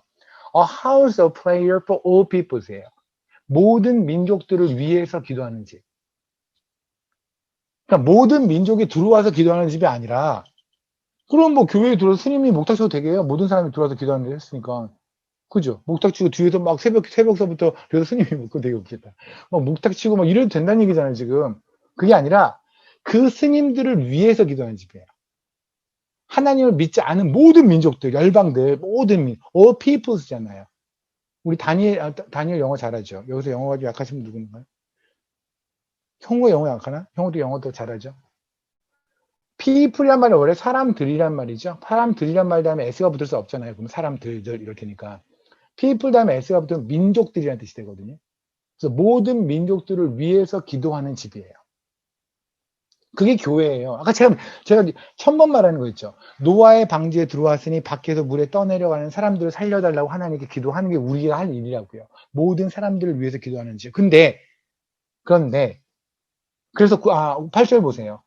이스라엘의 쫓겨난 자를 모으시는 주 여호와가 말하노니 내가 이미 모은 백성 외에 또 모아 그에게 속하게 하리라. 너희의 기도를 듣고 모든 백성들을 위해서 모든 민족들을 하는 기도를 듣고 그리고 내가 그들을 모으겠다고요. 교회로. 이해되십니까? 여러분의 기도를 듣고 지금 믿지 않고 밖에서 방황하는 세상에서 방황하는 어둠인 줄 모르고 그걸 빛으로 착각하고 사는 사람들을 모으겠다고요. 그게 여러분의 부모님일 수도 있겠고 가족일 수도 있겠고 정말 저 아프리카에 있는 동남아에 있는 남미에 있는 그들일 수도 있겠고 그죠? 그들을 모으겠다고요. 그러니 기도하라고요. 아멘. 그런데 마태복음 다시 볼게요. 21절.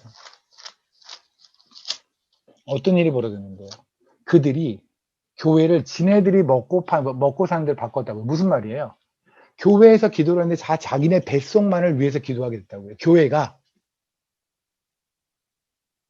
그러니까 되게 이상하지 않아요? 저는 무슨 합심기도, 수능 합심기도는 무슨 말이에요? 그러니까 수능을 놓고 모든 수험생이 시험을 잘 보게 해달라는 거예요? 내 자식이 잘 보게 해달라는 거예요? 그게 무슨 합심이에요? 합심은 그런 게 아니죠. 그렇지 않아요? 생각해 봅시다. 한국하고 일본하고 싸워요.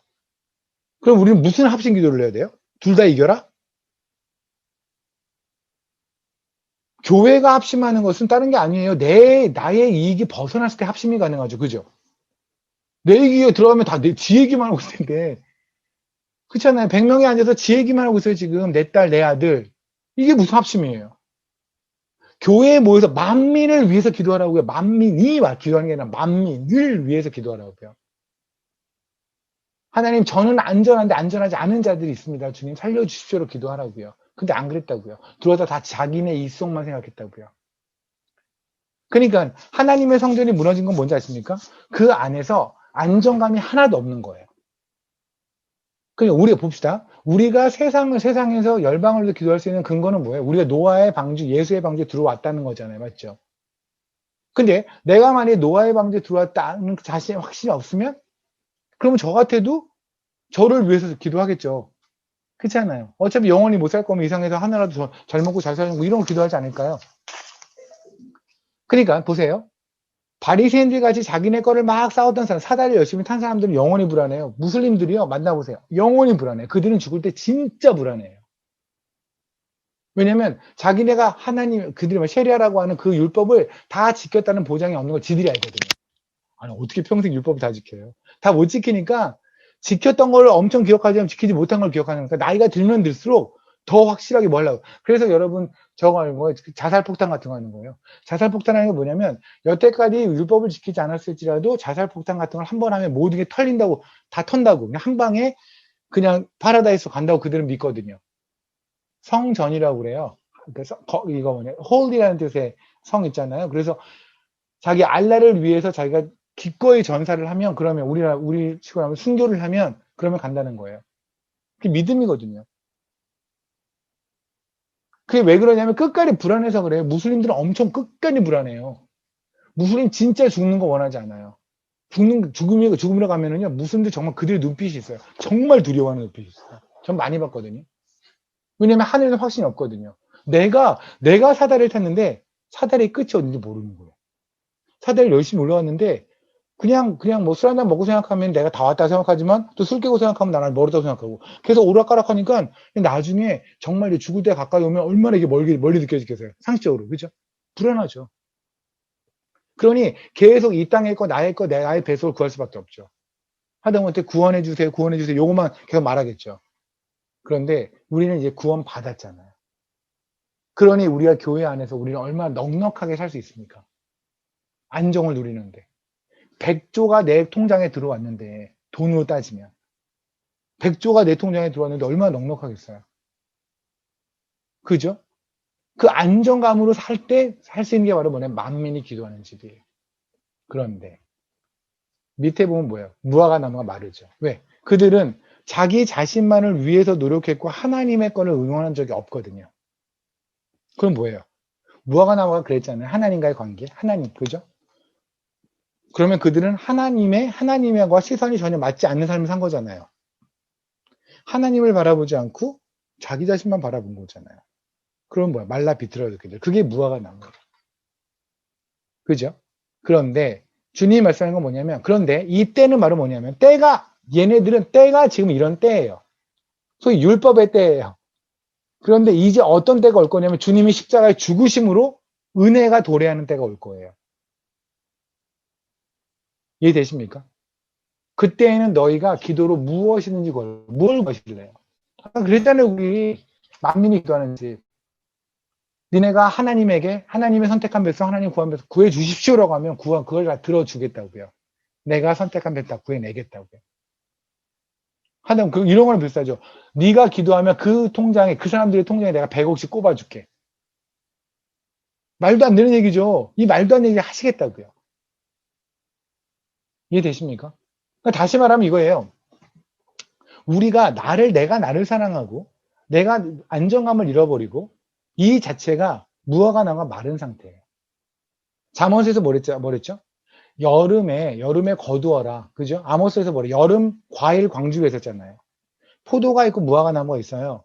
여러분의 무화과 나무는 어쩌냐? 무화과는 어떤 상태냐는 거예요. 그 무화과가 정말로 포동 안에 과즙이 쫙 들어있는 그런 무화과가 맞나요? 맞나? 왜 그런 거예요? 그냥 살만 하니까? 원하는 거 다 제일 잘 되고 하니까? 특별한 문제 없으니까? 아니면 인생 엄청 꼬이는데 그럼에도 불구하고 하나님 안에서 안정을 누리니까? 뭔데요? 아까 그랬죠. 포도라는 것은 하나님을 믿는 거라고 한다면 마찬가지 얘기했지만 무화과는 하나님 안에서 누리는 안정감이에요. 그 안정감이 있어야 만민을 위한 기도가 돼요. 그렇지 않아요? 우리 그렇잖아요. 마음이 이렇게 산란할 때 기도 안 되잖아요. 남 흘려서 어떻게 기도해? 내 거 듣고 코가 석자인데. 그러니까 내가 코가 석자가 아님을 인정하는 게 무화과 나무라니까요. 근데 율법의 시대에선 그러지 못했다고요. 바리새인은 그러지 못했다고요. 어떻게든 내가 노력했으니까, 그죠? 그러니까 나를 위한 기도를 할 수밖에 없었어요. 그런데 하나님이 뭐냐면 그때는 몰래 무화과 나무가 시들어야 버릴 때야. 무화과 열리지 않을 때야. 하지만 주님이 십자가에 죽으시고 그리고 성령님이 내려와서 그 모든 사건을 믿게 되는 우리들은 이제 어떤 시대에 사는 거냐면 안정을 하나님이 주시는 믿음으로 안정을 누릴 수 있는 시대에 온 거죠. 그러니까 우리는 은혜를 받았다고 얘기를 하면서 하나님의 은혜를 받았고 복음을 받았고 십자가를 받았고 예수 피를 받았다고 하면서 그럼에도 불구하고 우리에게 너무나 안정을 잃어버린다면 그건 뭔가 좀 잘못된 거죠. 여러분은 어떤 말씀을 누군가 이제 목사님이나 내지는 어떤 외부 강사가 여러분의 교회에 와서 말씀을 전했을 때 어떤 때 여러분은 은혜 받았습니다라는 얘기를 해요? 우리 그런 얘기 하잖아요. 말씀 감사해요. 은혜 받았어요. 이런 얘기 하잖아요. 어떨 때? 위로해 줄 때. 그죠? 은혜 받았다는 얘기는 언제 쓰는지 아세요? 하나님을 봤을 때예요. 그 크신 하나님을 봤을 때, 그 크신 하나님을 선명히 드러냈을 때, 그때 우리는 은혜를 받은 거예요. 그 은혜를 받은 자가 바로 할 수 있는 기도가 만민을 위한 기도예요. 그 은혜를 받은 자가 할 수 있는 게 바로 하나님만 믿고 가는 거예요. 아멘. 그런데 지금 우리는 그걸 놓쳤단 말입니다. 그게 지금 아모스 얘기, 아모스 8장 볼게요.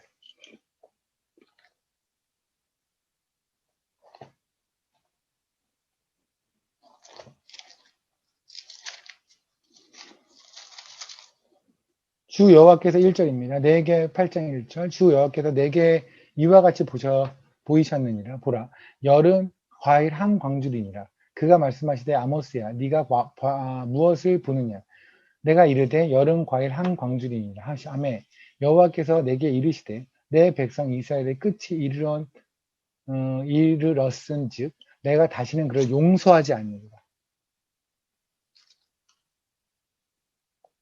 이제 우리 삶에서 지금 어찌 보면 오늘 하나님께서, 만약 오늘 우리의 삶을 결정한다고 칩시다. 우리 수준 낮게 지옥, 천국 이런 얘기 하지 맙시다. 그건 하나님께 드리고, 이렇게 하면 지옥 가니, 이렇게 하면 천국 가니, 이런 쌀뜨기 소리 하지 말고, 그래, 한번 우리가 오늘 삶을 결산해 봅시다. 오늘까지의 삶을. 우리의 지금 이 포도 안에 들어있는, 이 과일 광주에 들어있는 포도와 무화과 나무가 있어요. 무화과가 있어요. 어때요? 여러분의 믿음, 포도라는 믿음은 어떠세요? 여러분이 가지고 있는 하나님 안에서 이 안정감이라는 이 무화과는 어떤 상태예요? 정말 포동포동? 과실이 안에 있습니까? 아니면 말라 비틀어져 있습니까? 여러분의 삶에서 한번 보세요. 믿음이 뭐 어디 있어요? 어떨 때 믿음을 쓰세요, 여러분은? 누구라도 그 정도면 확신할 수 있을 때, 믿지 않는 사람조차도 확신할 수 있을 때 쓰는 건 믿음이 아니에요. 믿음은 말 그대로 히브리 나온 것처럼 정말 보이지 않는 거를 보는 것처럼 믿는 게 믿음이에요. 그렇잖아요. 여러분의 삶은 정말 그 믿음, 그 하늘이라는 하늘에 대한 확실한 믿음, 하나님이 주신 약속에 대한 그 확실한 믿음이 있습니까? 그게 있어야 지금 잠언서에서 말씀하신 그 삶이 됩니다.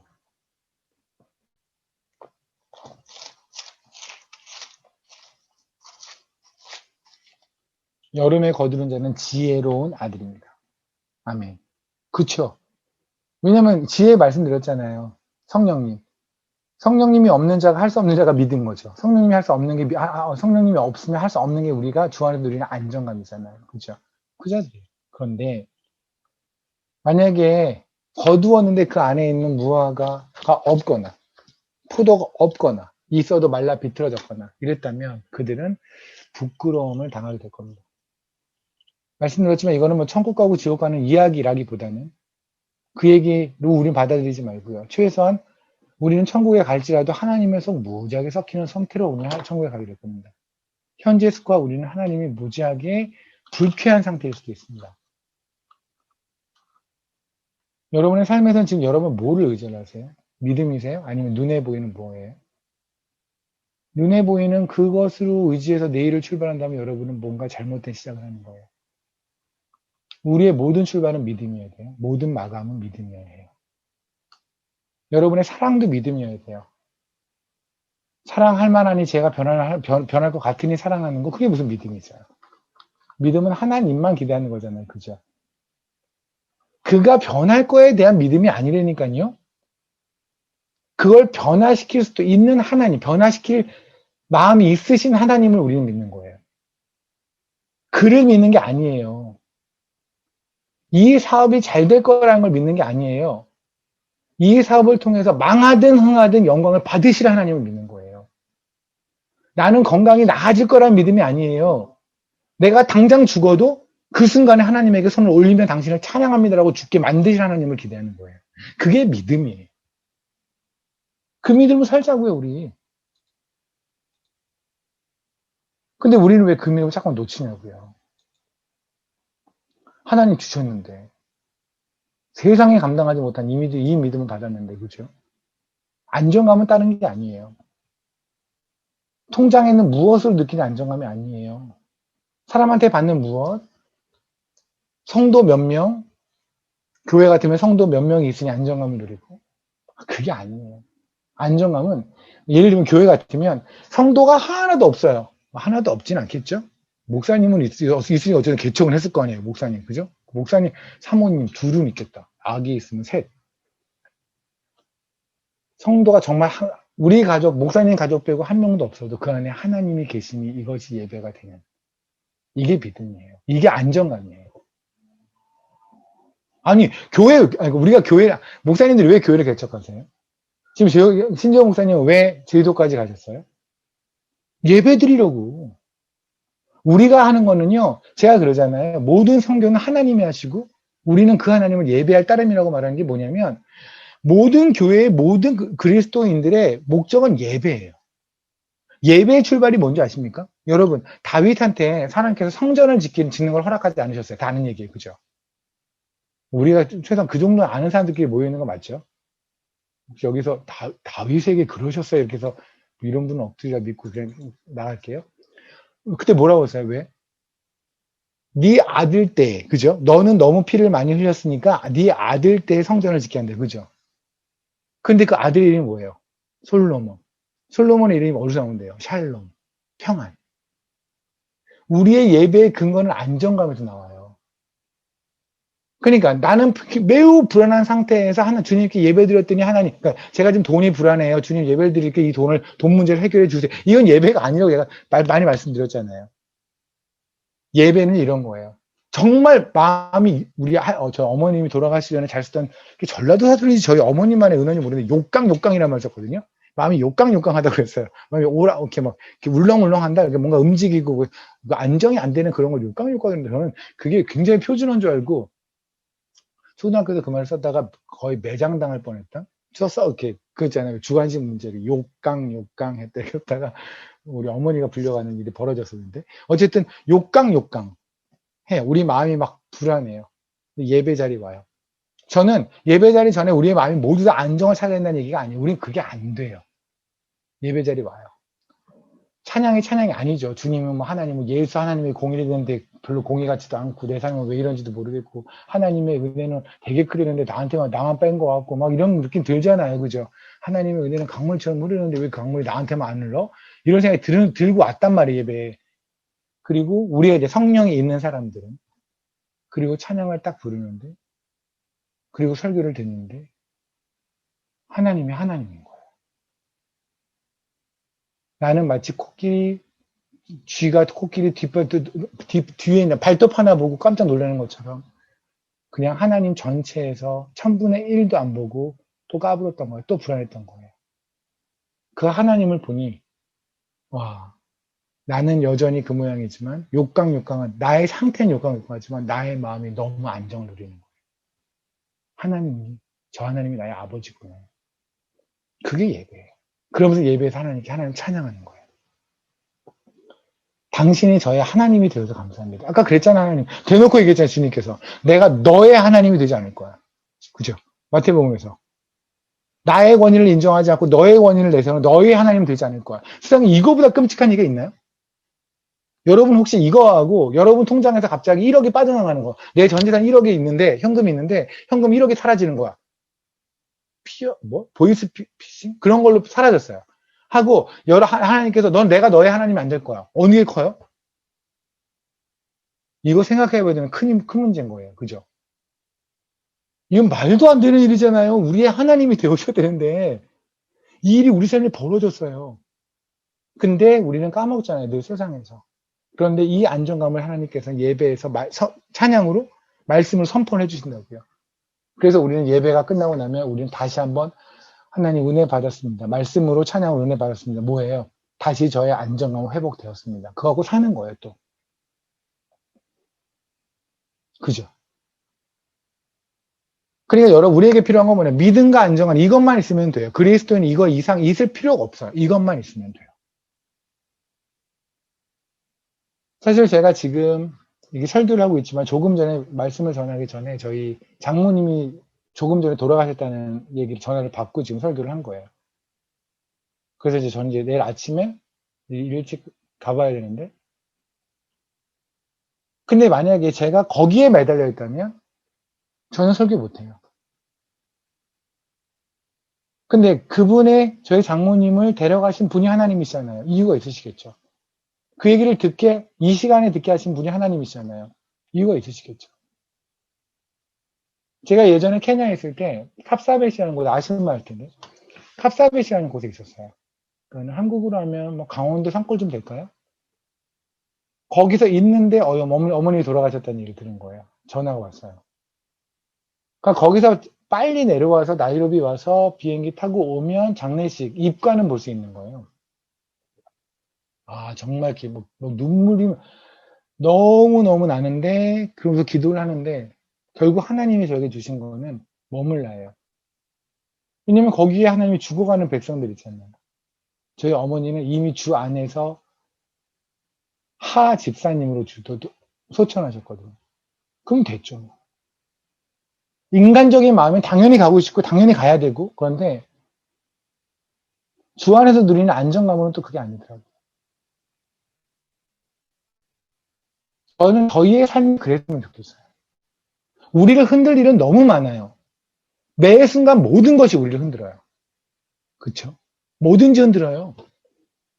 하다못해 손흥민이 골을 넣었다 안 넣었다, 내가 원하는 팀이 이겼다 안 이겼다, 그것만 가지고도 마음이 상하는 사람들이 우리들이에요. 매 순간 우리를 흔들려고 세상은 해요. 그죠? 그 여우들이. 근데 우리가 좀 깊이 안정감을 좀 뿌리를 박잔 말입니다.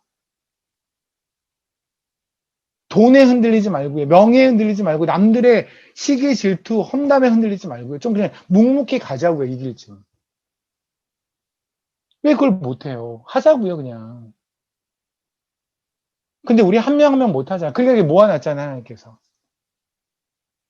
혼자 있으면 넘어질 거니까. 옆에서 버텨줄 친구들, 동료들, 형제, 자매, 이렇게 모아놨잖아. 이런 팀이 어디 있어요, 세상에.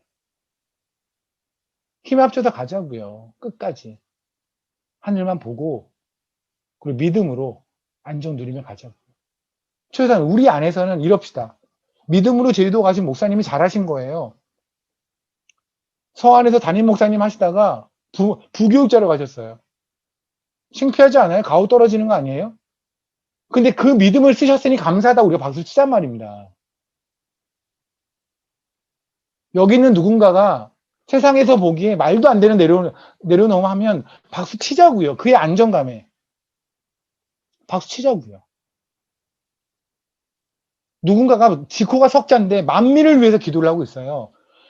한 번도 가보지도 않은 아프리카 어느 산골에 있는 누구를 위해서 기도하고 있대요. 박수 치자고요. 그의 옷은 다 입은 거 다 합쳤는데 10,000원이 안 되는 옷을 입고 있어도 그에게 박수를 치자고요. 그게 맞잖아요. 주님이 그러셨잖아요. 안정을 누리면 만민을 위해서 기도하게 된다고 말씀하셨잖아요. 그렇게 살자고요. 왜 못해요? 그거 하라고 우리 그리스도인 심어준 거예요. 만들어 주신 거잖아요. 그거 하라고 그 크신 하나님이 이 좁디 좁고 이 더러운 속에서 이 안에서 성령님이 사시는 거 아닙니까? 그거 하라고 그 성령님이 우리에게 탄식하시는 거 아니에요, 지금도. 그것 좀 하자고. 왜 자꾸 너를 보냐고. 나를 보라고. 그것만 합시다. 그러면 주님께서 이렇게 칭찬하실 거예요. 여름에 거두는 자는 지혜로운 아들이다. 여러분 모두 여름에 거두는 지혜로운 사람이 되기를 소망합니다. 저도 그렇게 살려고 노력하겠습니다. 우리 서로 좀 파이팅 해줍시다. 그러면서 끝까지 이길 한번 제대로 가봅시다. 그랬으면 좋겠어요. 자, 이번 주 라이브 미션 교회에서 말씀을 전하기로 했는데 아마 괜찮을 것 같아요. 모르겠어요. 하고 오면 네, 특별한 일 없으면 장례 치르고 하고 올 수 있을 것 같아요. 혹시 라이프 미션 교회에 와서 같이 예배 드리고 싶은 분들은 오세요. 라이프 미션 교회 20명밖에 안 되잖아요. 근데 저 교회가 저는 합쳐도 20명이 안 돼요. 그러니까 여러분 오셔도 돼요. 오셔서 만약에 같이 예배 드리고 싶은 분들은 같이 오셔서 예배 드리면 좋겠고요. 앞으로 제가 케냐에 가서도 일주일에 한 번은, 그러니까 제가 뭐 특별한 사정이 있을 수 있을 것 같아요. 뭐 도저히 네트워크가 없는 곳에 간다든가, 아니면 이렇게 왜냐면 케냐 시간으로 이 시간이면 한국 시간 6시간을 빼야 되니까, 거의 2시 정도에 제가 2시, 3시 정도부터 이제 좀 늦게 들어와도 2시 반에는 들어와야 되거든요. 근데 그게 힘들 경우도 있어요. 왜냐면 어디 가서 뭐 세미나를 한다 그러면 그 시간에 말씀을 전해야 될 시간이니까. 근데 그래서 제가 지금처럼 스테이블하게 약속을 지킬 수는 없을 거라는 걸 미리 여러분에게 말씀을 드리고 이해해 주실 걸 믿고, 하지만 제가 게을러서 안 하거나 핑계대서 안 하거나 그러진 않겠습니다. 케냐 가서도 사실 케냐에는 저희 집에 있는 와이파이가 굉장히 느려요. 느려서 아마 그거는 힘들 것 같고 핫스팟으로 받아서 하면은 되긴 될 것 같아요. 뭐 통신료 조금 나가겠죠. 그건 할 수 있으니까. 그래서 하여간 일주일에 한 번 정도는 이렇게 앞으로도 계속 하게 될 것 같아요. 했으면 좋겠고, 하나님 허락해 줬으면 좋겠고요. 어쨌든 우리 지금 이렇게 만날 때 제가 하는 얘기 맨날 똑같잖아요. 그죠? 그런 거 아니에요? 뭔가 출발점은 다른 것 같아, 결론은 늘 같은. 왜냐면 주님이 결론이 늘 같았거든요. 출발점은 늘 다른 것 같았지만, 뭔가 다른 걸로 시작한 것 같지만 결론은 늘 같았거든요. 뭐요? 내가 너희를 사랑하고, 내가 너와 영원히 있고 싶고, 내가 너와 영원히 있기로 결정했다. 그러니 너는 영원히 있기로 결정된 자답게 이제는 안정을 누리며 세상을 압도해라. 그게 주님이 언제나 하시는 말이잖아요. 오늘도 그 얘기 까먹고 살았다면 오늘 지금 이 시간에 다시 한번 정신 다 차렸으면 좋겠고요. 내일 반나절이라도 한나절이라도 주님 주신 믿음으로 세상을 압도하는 우리가 되면 좋겠습니다. 기도하시겠습니다.